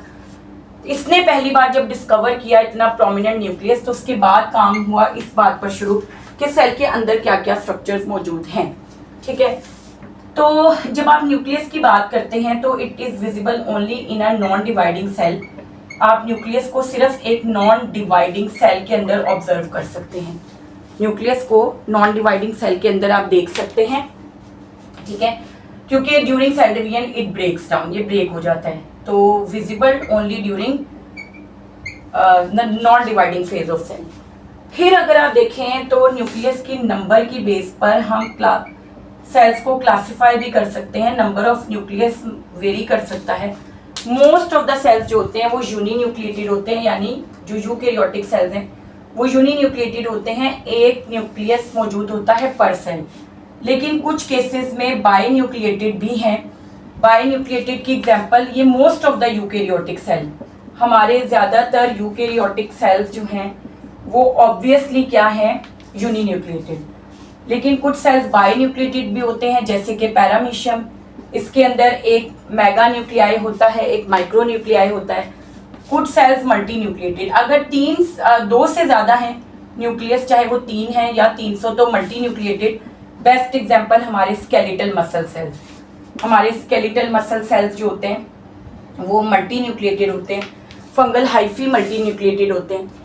फिर ऐसा भी होता है कि कुछ सेल्स के अंदर न्यूक्लियस होता है बट अपॉन मेच्योरिटी उनका न्यूक्लियस डिसइंटीग्रेट हो जाता है, उनको हम ई न्यूक्लिएटेड सेल्स कहते हैं, जैसे कि हमारे रेड ब्लड सेल्स और प्लांट्स के अंदर सीफ ट्यूब सेल्स। ये वो सेल्स होते हैं जिनमें न्यूक्लियस होता है, जब ये इमेच्योर होते हैं अपॉन मेच्योरिटी इनका न्यूक्लियस डिसइंटीग्रेट हो जाता है, तो ये ई न्यूक्लिएटेड है। ए न्यूक्लिएटेड सेल्स होते हैं जिनमें सिरे से न्यूक्लियस मौजूद नहीं होता, और वो हमें पता है कौन से हैं, प्रोकैरियोट्स। ठीक है, फिर अगर हम न्यूक्लियस की शेप का जिक्र करें कि मोस्टली इसकी जो शेप है वो क्या हो सकती है, तो ज़्यादातर इसकी शेप जो है that is spherical to oval, वो स्फेरिकल टू ओवल होती है, लेकिन it could vary specially in white blood cells. जो वाइट ब्लड सेल्स होते हैं उनके अंदर क्रीसेंट शेप्ड हो सकता है, कुछ के अंदर बाइलोब्ड हो सकता है, कुछ सेल्स के अंदर पेंटालोब्ड हो सकता है, कुछ हमारे वाइट ब्लड सेल्स ऐसे हैं जिनके अंदर इरेगुलर हो सकता है। तो इसकी जो शेप्स हैं वो वेरी कर सकती हैं वाइट ब्लड सेल्स में, but normally it is spherical to oval. फिर बेटा जब आप इसकी लोकेशन की बात करते हो तो लोकेशन में मोस्टली जो एनिमल सेल्स होते हैं उनमें it is located centrally. Animal cells के अंदर इसकी लोकेशन होती है सेंट्रल, लेकिन प्लांट सेल्स के अंदर क्योंकि सेंट्रल वैक्यूल आ जाता है तो ये पेरिफेरल हो जाता है, ये साइड पर पुश हो जाता है, ये पेरिफेरल होता है। ठीक है, तो ये कुछ बातें हैं इसके बारे में, न्यूक्लियस के बारे में। फिर इसकी अगर आप देखें तो सिंपली न्यूक्लियस के क्या क्या पार्ट्स होते हैं, तो इसके जो पार्ट्स हैं उनके अंदर टोटल ये डबल मेम्ब्रेन बाउंडेड है। इसकी डबल मेम्ब्रेन बाउंड्री को हम कहते हैं न्यूक्लियर एनवेलप। फिर इसमें एक डेंस कोलाइडल फ्लूइड होता है जिसको हम कहते हैं न्यूक्लियोप्लाज्म। फिर न्यूक्लियोप्लाज्म के अंदर एक क्रोमेटिन नेटवर्क मौजूद होता है, एक जाल होता है प्रोटीन्स का और डीएनए का जिसको हम क्रोमेटिन नेटवर्क करते हैं, और एक होता है न्यूक्लियोलस। तो हमने डिटेल में ये सारे हिस्से ही देखने हैं, ये न्यूक्लियस के पार्ट्स हैं, तो हम डिटेल में देखेंगे इन सारे पार्ट्स को इंडिविजुअली, न्यूक्लियर एनवेलप को, न्यूक्लियोप्लाज्म को, क्रोमेटिन नेटवर्क को और न्यूक्लियोलस को। तो हम डिटेल में 1 बाय 1 ये पढ़ते हैं। Let's start. तो सबसे पहले हम स्टार्ट करेंगे न्यूक्लियर एनवेलप। पहला part nuclear envelope.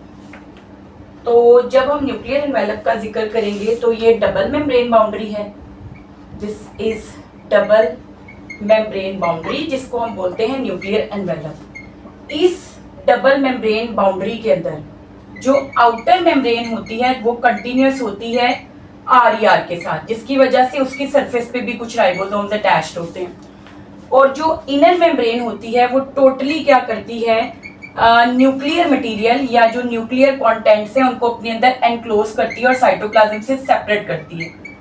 Nuclear contents nucleus के अंदर जो भी मौजूद है उसको टोटली अपने अंदर एनक्लोज कर रही होती है। इन दोनों मेम्ब्रेन्स के दरमियान में एक स्पेस होती है जिसको हम कहते हैं पेरी न्यूक्लियर स्पेस।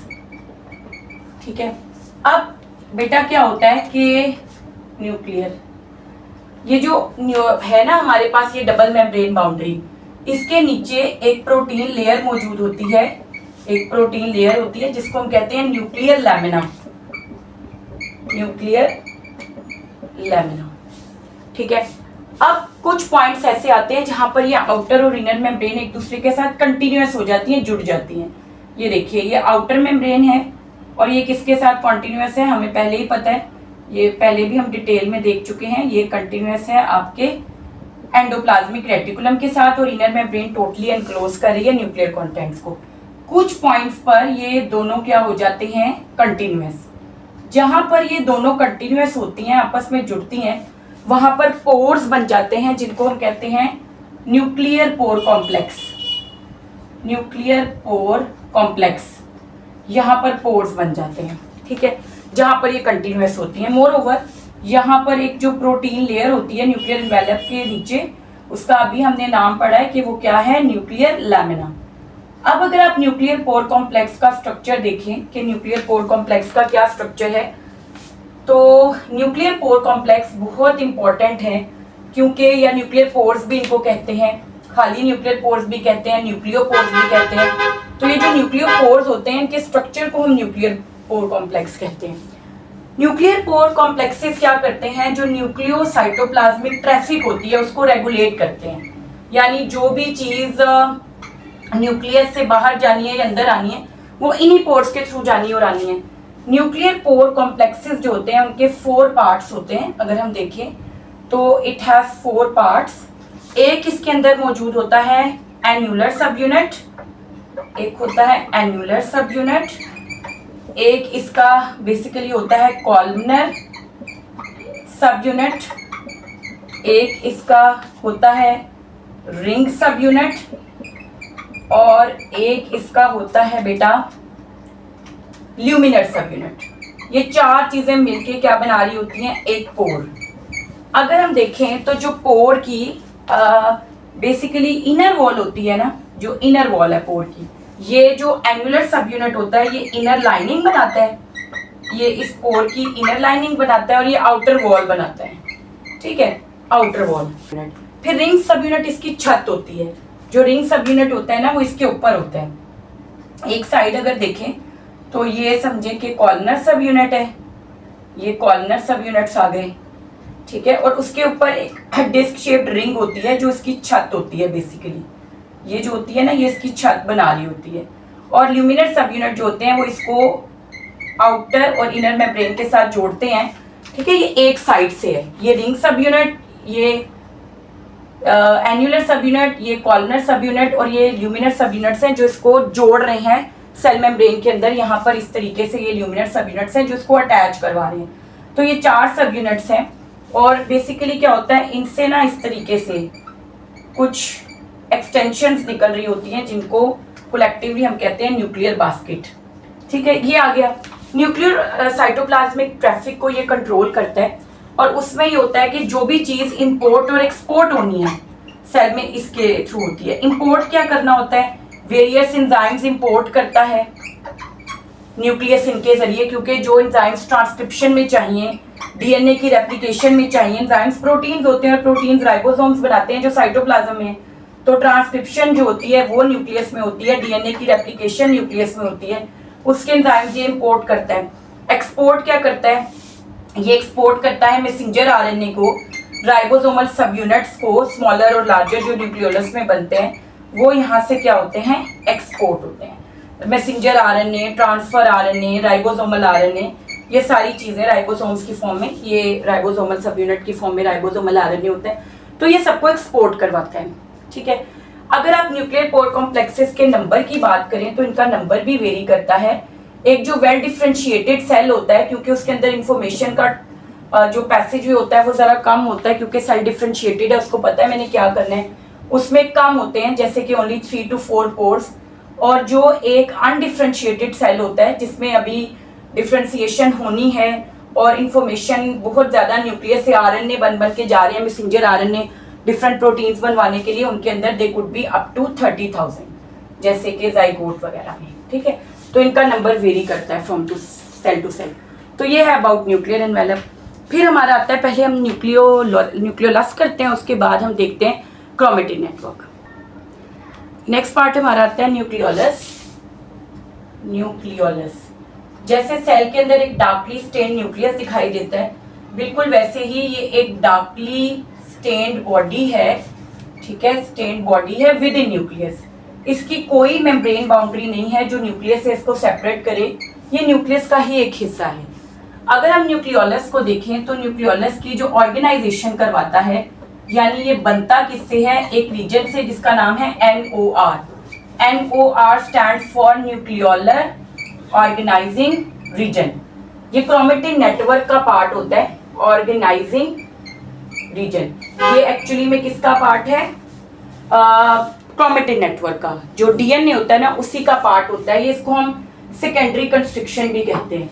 यहाँ पर एक्चुअली में जीन होती है जिसका नाम है rDNA या राइबोसोमल DNA। वही जीन होती है जो बेसिकली ऑर्गेनाइज करती है क्रोमेटिन नेटवर्क को। और अगर हम देखें तो NOR से ये ऑर्गेनाइज होता है बेसिकली। और नेक्स्ट अगर आप देखें इसको, इसके पार्ट्स कितने होते हैं, कोई मेम्ब्रेन बाउंड्री तो है नहीं। इसके 2 पार्ट्स होते हैं, इसका आउटर फिब्रिल एरिया होता है, आउटर फिब्रिल एरिया होता है, और इनर ग्रैन्युलर एरिया होता है। इसमें एक इनर ग्रैन्युलर एरिया होता है।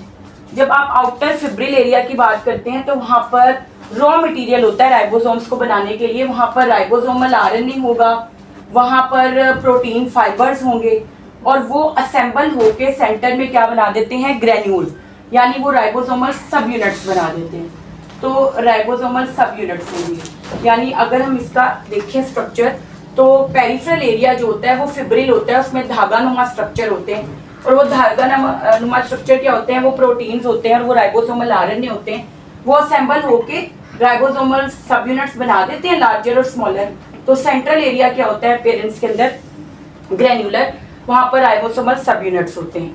अगर आप न्यूक्लियोलस का रोल देखें तो ऑब्वियसली इसका रोल क्या होता है, असेंबली ऑफ राइबोसोम्स। यहाँ पर राइबोसोम्स की असेंबली होती है। और वो सेल्स जिनके अंदर प्रोटीन फॉर्मेशन बहुत ज़्यादा होनी चाहिए, होने की रिक्वायरमेंट होती है, वहाँ पर न्यूक्लियोलस की तादाद 1 से ज़्यादा होती है। और हम न्यूक्लियोलाई की टर्म उसके लिए यूज़ करते हैं, और वो साइज में भी लार्जर होते हैं। फिर बेटे अब हम करने लगे हैं chromatin network. Chromatin network dispersed होता है इनके न्यूक्लियोप्लाज्म में। न्यूक्लियोप्लाज्म इनका कोलाइडल होता है, साइटोसोल की तरह नहीं होता, वो टोटली कोलाइडल होता है। और अगर हम क्रोमेटिन नेटवर्क को देखें, अब हम क्रोमेटिन नेटवर्क स्टार्ट करने लगे, जो कि एक डिस्पर्स्ड नेटवर्क होता है न्यूक्लियोप्लाज्म के अंदर। और क्योंकि न्यूक्लियोप्लाज्म का वही हिस्सा है तो हम वही करेंगे। तो क्रोमेटिन नेटवर्क क्या है, एक नॉन डिवाइडिंग सेल में जब हम ऑब्जर्व करते हैं तो हमें एक धागा नुमा थ्रेड लाइक स्ट्रक्चर्स का एक पूरा नेटवर्क नजर आता है, जिसको हम क्रोमेटिन नेटवर्क कहते हैं, because it is deeply stained with the dyes. अगर आप कोई भी कलर अप्लाई करते हैं तो ये बहुत ज़्यादा इनके ऊपर स्टेनिंग होती है। क्रोमेटिन नेटवर्क का अगर हम स्ट्रक्चर देखें तो उसका बेसिक यूनिट न्यूक्लियोसोम्स होते हैं। क्रोमेटिन नेटवर्क का बेसिक यूनिट होते हैं न्यूक्लियोसोम्स। अब न्यूक्लियोसोम्स क्या होते हैं, न्यूक्लियोसोम्स के अंदर हिस्टोन प्रोटीन्स होते हैं। हिस्टोन प्रोटीन्स होते हैं जिनके ऊपर unlike other proteins positive charge होता है due to abundance of basic amino acids like lysine and arginine. ठीक है, इनके अंदर पॉजिटिव इनके ऊपर चार्ज होता है। और दूसरा इनके अंदर होते हैं DNA। DNA के ऊपर फॉस्फेट ग्रुप की वजह से कौन सा चार्ज होता है, नेगेटिव। तो न्यूक्लियोसोम्स में इस तरीके से अरेंजमेंट होती है कि 8 हिस्टोन की प्रोटीन कोर के अराउंड 200 DNA न्यूक्लियोटाइड्स जो हैं वो रैप्ड होते हैं, और एक बीडेड सी स्ट्रिंग बनती है जिसको हम बोलते हैं न्यूक्लियोसोम। और इसी तरह हजारों न्यूक्लियोसोम्स जो है वो क्या बना रहे होते हैं, chromatin network. Chromatin network cell के अंदर दिखाई देने वाला एक पूरा जाल है न्यूक्लियस के अंदर, इस तरीके से थ्रेड लाइक स्ट्रक्चर्स का। अगर हम उनका स्ट्रक्चर एक्सप्लोर करें कि ये थ्रेड्स में क्या चीज़ें हैं, तो हमें जो basic structure in thread like structures में दिखाई देता है वो ये होता है कि इनमें हिस्टोन प्रोटीन्स होते हैं जो कोर बनाते हैं, उसके अराउंड DNA रैप्ड होता है। तो बेसिक यूनिट क्रोमेटिन नेटवर्क का क्या होते हैं, न्यूक्लियोसोम, जो कि बीडेड स्ट्रिंग्स की तरह होते हैं और वो हजारों की तादाद में बिखरे होते हैं in case of chromatin network. अब क्रोमेटिन नेटवर्क को अगर आप देखें तो इसके 2 पोर्शंस होते हैं। क्रोमेटिन नेटवर्क के 2 पोर्शंस होते हैं। इनका बेशतर हिस्सा ऐसा होता है जो कि ओपन फॉर्म में होता है और वहाँ की जीन्स एक्सप्रेस हो रही होती हैं, यानी आरएनए बना रही होती हैं, आरएनए जा रहा होता है मैसेज लेके राइबोसोम्स तक और प्रोटीन बना रहा होता है। ओपन फॉर्म को क्रोमेटिन नेटवर्क की हम बोलते हैं euchromatin, that is known as euchromatin. और इसकी कुछ ऐसे एरियाज होते हैं जो कि हाईली कंडेंस्ड होते हैं, ठीक है। ये जो कंडेंस्ड पार्ट होते हैं क्रोमेटिन के, उसको हम बोलते हैं हेट्रोक्रोमेटिन। ये एरिया वो होता है जो एक्सप्रेस नहीं होता, ये कंडेंस्ड ही रहता है। तो क्रोमेटिन नेटवर्क हमें दिखाई दिया जिसके अंदर प्रोटीन्स हैं, डीएनए है और उसके 2 पोर्शंस हैं। अब बात हो जाती है कि जब सेल डिवाइड करने लगता है, ड्यूरिंग सेल डिवीजन ये जो क्रोमेटिन नेटवर्क है दैट स्टार्ट टू ऑर्गेनाइज, वो ऑर्गेनाइज होना शुरू हो जाता है थ्रेड लाइक फॉर्म्स में, जिनका साइज 25 माइक्रोमीटर से 50 माइक्रोमीटर तक लेंथ होती है उनकी, और उनको हम बेसिकली क्या बोलते हैं, क्रोमोसोम्स। तो ड्यूरिंग सेल डिवीजन ये जो क्रोमेटिन नेटवर्क है that organises into chromosomes. Chromosomes का जो बेसिक मतलब है वो है कलर्ड बॉडीज, क्योंकि इनमें डीएनए होता है तो they are deeply stained with basic dyes. ये क्रोमेटिन नेटवर्क ऑर्गेनाइज हुआ इस तरह की शेप में। ये वाला जो स्ट्रक्चर है उसको कंडेंस्ड फॉर्म को, या जो हाईली ऑर्गेनाइज्ड फॉर्म होती है क्रोमेटिन नेटवर्क की, उसको हम बोलते हैं क्रोमोसोम। क्रोमोसोम का ये सेंट्रल पॉइंट क्या कहलाता है, इसको हम बोलते हैं सेंट्रोमियर या फिर प्राइमरी कंस्ट्रिक्शन, प्राइमरी कंस्ट्रिक्शन। और इसके ईदर साइड पर ये वाले जो स्ट्रक्चर मौजूद है उसको हम क्या बोलते हैं, आर। ये होते हैं क्रोमोसोम। ये ऑर्गेनाइज फॉर्म है और ड्यूरिंग सेल डिवीजन ये बहुत ज़रूरी होता है कि जो डीएनए है वो पैक हो जाए ताकि इक्वल डिस्ट्रीब्यूशन हो सके डीएनए की पेरेंट और डॉटर सेल दोनों में। इस वजह से ये पैक हो जाता है to facilitate equal distribution of genetic material. तो जब हम क्रोमोसोम्स की बात करते हैं तो स्टेन्ड विद बेसिक डाइज, क्योंकि इनके अंदर डीएनए है। 1 लॉन्ग मॉलिक्यूल ऑफ डीएनए जो है वो क्या बनाता है, एक क्रोमोसोम। क्योंकि सेल डिवीजन से पहले डीएनए रेप्लिकेट भी होता है, तो डीएनए और उसकी जो कॉपी है वो एक दूसरे के साथ अटैच्ड होते हैं थ्रू सेंट्रोमियर, ठीक है। और हम बेसिकली ये इन दोनों को आपस में, जो ओरिजिनल डीएनए है और उसकी जो कॉपी है उसको हम बोलते हैं सिस्टर क्रोमेटिड्स। सेंट्रोमियर की ईदर साइड पर एक प्रोटीन होती है जिसको काइनेटोकोर प्रोटीन कहा जाता है, और ये सेल डिवीजन के दौरान हेल्प करती है क्रोमोसोम्स को to attach with kinetochore fibres, ठीक है। उसके बाद depending upon the location of centromere हम क्रोमोसोम्स को डिवाइड करते हैं वेरियस टाइप्स में। अगर ये बिल्कुल सेंटर में है सेंट्रोमियर तो मेटासेंट्रिक, अगर ये नियर सेंटर है, बिल्कुल सेंटर में नहीं है बट नियर सेंटर है तो सब मेटासेंट्रिक, अगर नियर टिप है, नियर टिप तो एक्रोसेंट्रिक, और अगर एट टिप है तो टीलोसेंट्रिक, ठीक है। ये वाला कंडीशन जब बिल्कुल सेंटर में है सेंट्रोमियर तो क्रोमोसोम मेटासेंट्रिक है, अगर नियर सेंटर है तो सब मेटासेंट्रिक है, और अगर जो है वो नियर टिप है तो ये क्या कहलाएगा, एक्रोसेंट्रिक, और अगर एट टिप है तो टीलोसेंट्रिक। एनाफेज के दौरान इनकी शेप चेंज होती है, मेटासेंट्रिक वी शेप में आ जाते हैं, सब मेटासेंट्रिक एल शेप में आते हैं, एक्रोसेंट्रिक जे शेप में आते हैं, और टीलोसेंट्रिक आई शेप इख्तियार कर लेते हैं एनाफेज के दौरान जब इन्होंने सेपरेट होना होता है। सिंपली बेटा पहली बात तो ये कि वॉल्टर सटन वो साइंटिस्ट था जिसने ये बात जो है वो थ्योरी दी है जिसको कहते हैं क्रोमोसोमल थ्योरी ऑफ इनहेरिटेंस, और उसने ये बात कही कि जो हमारे हेरिडिटी यूनिट्स है ना वो क्रोमोसोम्स हैं। क्रोमोसोमल थ्योरी ऑफ इनहेरिटेंस में उसने इस बात को एक्सप्लेन किया कि एक्चुअली में हमारे जो इनहेरिटेंस है ना वो क्रोमोसोम्स की सूरत में होता है पेरेंट से ऑफस्प्रिंग में, क्योंकि स्पर्म और एग की जब फ्यूजन होती है तो दोनों में साइटोप्लाज्म तो सिर्फ एग में होता है, स्पर्म से सिर्फ किसका कंट्रीब्यूशन होता है, न्यूक्लियस का, और हेरिडिटी में दोनों का बराबर कंट्रीब्यूशन। इट मीन्स के न्यूक्लियस के अंदर वाली चीज़ ही है जो हेरिडिटी में कंट्रीब्यूट कर रही है, और वो क्या होते हैं, क्रोमोसोम। वॉल्टर सटन ने ये बात की थी।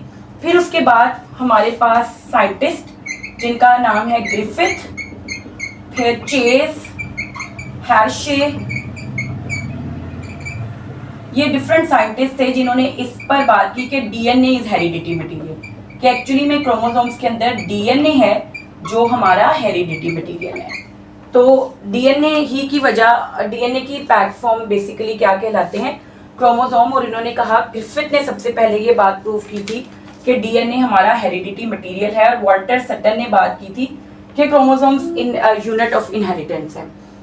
फिर बेटे अगर आप देखें तो जो क्रोमोसोम्स होते हैं ना, उनका नंबर वेरी करता है फ्रॉम स्पीशी टू स्पीशी, लेकिन एक स्पीशी में कांस्टेंट होता है। अगर हम नंबर ऑफ क्रोमोसोम्स की बात करें तो डीएनए क्योंकि फिक्स्ड होता है एक पर्टिकुलर स्पीशी में, और एक डीएनए एक क्रोमोसोम बनाता है, तो क्रोमोसोम के अगर कॉम्पोजिशन की तरफ आप जाएं तो न्यूक्लियोसोम्स ही कॉइल और पैक होके क्रोमोसोम्स बना रहे हैं ना। तो क्रोमोसोम्स के अगर आप केमिकल कॉम्पोजिशन में जाएं तो उनके अंदर डीएनए है 40% तकरीबन, प्रोटीन्स हैं 60%, और आरएनए की एक सिग्निफिकेंट अमाउंट उनके साथ एसोसिएटेड है। डीएनए की अगर आप लेंथ देखें तो that is 5 centimetre long molecule. तो चेक द, या इमेजिन करें कि कॉइलिंग का क्या लेवल होगा पैकिंग का, कि 5 सेंटीमीटर 5 सेंटीमीटर का एक डीएनए और 46 हमारे सेल्स के अंदर पैक्ड है। जब आप क्रोमोसोम्स की बात करते हैं, नंबर ऑफ क्रोमोसोम की, तो एक स्पीशी में वो फिक्स है, ठीक है, लेकिन स्पीशी टू स्पीशी वो वेरी करता है। और एक बात, नॉर्मली सेल्स माइटोसिस से डिवाइड करते हैं और क्रोमोसोम्स पेयर में होते हैं, लेकिन एक खास तरह की डिवीजन होती है हमारे अंदर मियोसिस, जिसमें जो सेल्स हैं वो एक सेल 4 में डिवाइड करता है बजाय 2 की, और क्रोमोसोम्स का नंबर उनमें हाफ हो जाता है। अगर हम कुछ एग्जांपल्स लें जैसे कि ह्यूमंस की, ड्रोसोफिला की, अनियन की, चिंपैंजीज की, ठीक है, चिंपैंजीज, ठीक है। तो ह्यूमंस के अंदर 46 होते हैं और गैमीट्स में 23। ड्रोसोफिला में टोटल 8 होते हैं, 4 पेयर्स होते हैं, वैसे हैप्लॉइड सेल में 4 क्रोमोसोम। अनियन में 16 होते हैं और हैप्लॉइड में 8, यहाँ पर 48 और 24। तो इसी तरह आपके पास म्यूकर एक फंगस है, म्यूकर के अंदर सिर्फ क्या होते हैं 2 क्रोमोसोम होते हैं, यानी हैप्लॉइड के अंदर ओनली 1। तो इस तरह शुगर केन है, शुगर केन के अंदर 80 हैं, शुगर केन के अंदर 80 हैं, कुछ फंड्स के अंदर अप टू 500 होते हैं। लेकिन एक बात याद रखिएगा कि कुछ प्लांट्स के अंदर 1000 में भी होते हैं, लेकिन जो नंबर ऑफ क्रोमोसोम है that is not related to the complexity of an organism. ऐसा नहीं होता कि नंबर ऑफ क्रोमोसोम ज्यादा होंगे तो ऑर्गेनिज्म कॉम्प्लेक्स हो जाएगा। कुछ लोअर प्लांट्स के अंदर 1000 भी क्रोमोसोम्स होते हैं, तो इट डिपेंड्स कि जीन्स कौन कौन सी मौजूद हैं। तो ये क्रोमेटिन नेटवर्क है, अबाउट क्रोमोसोम है, ये सारी बातें तो बेटे हमने डिटेल में देख लिया एक एक चीज़ को। जो डिफरेंस था वो आपने देख लेना है कुछ बातें, क्योंकि हमने डिफरेंस में बहुत डिटेल में स्टडी की थी। कुछ एवोल्यूशन से रिलेटेड पॉइंट आए, कुछ बायोएनर्जेटिक्स से आए रिलेटेड, तो आपने वो सारे लेक्चर सुनने हैं और ये भी सुनना है ताकि आप अच्छे तरीके से प्रिपेयर कर सकें। और आपके साथ हमारी दुआएं हैं, बहुत ज़्यादा अपना ख्याल रखिएगा, अपनी दुआ में याद रखिएगा। टेक केयर, अल्लाह हाफिज़।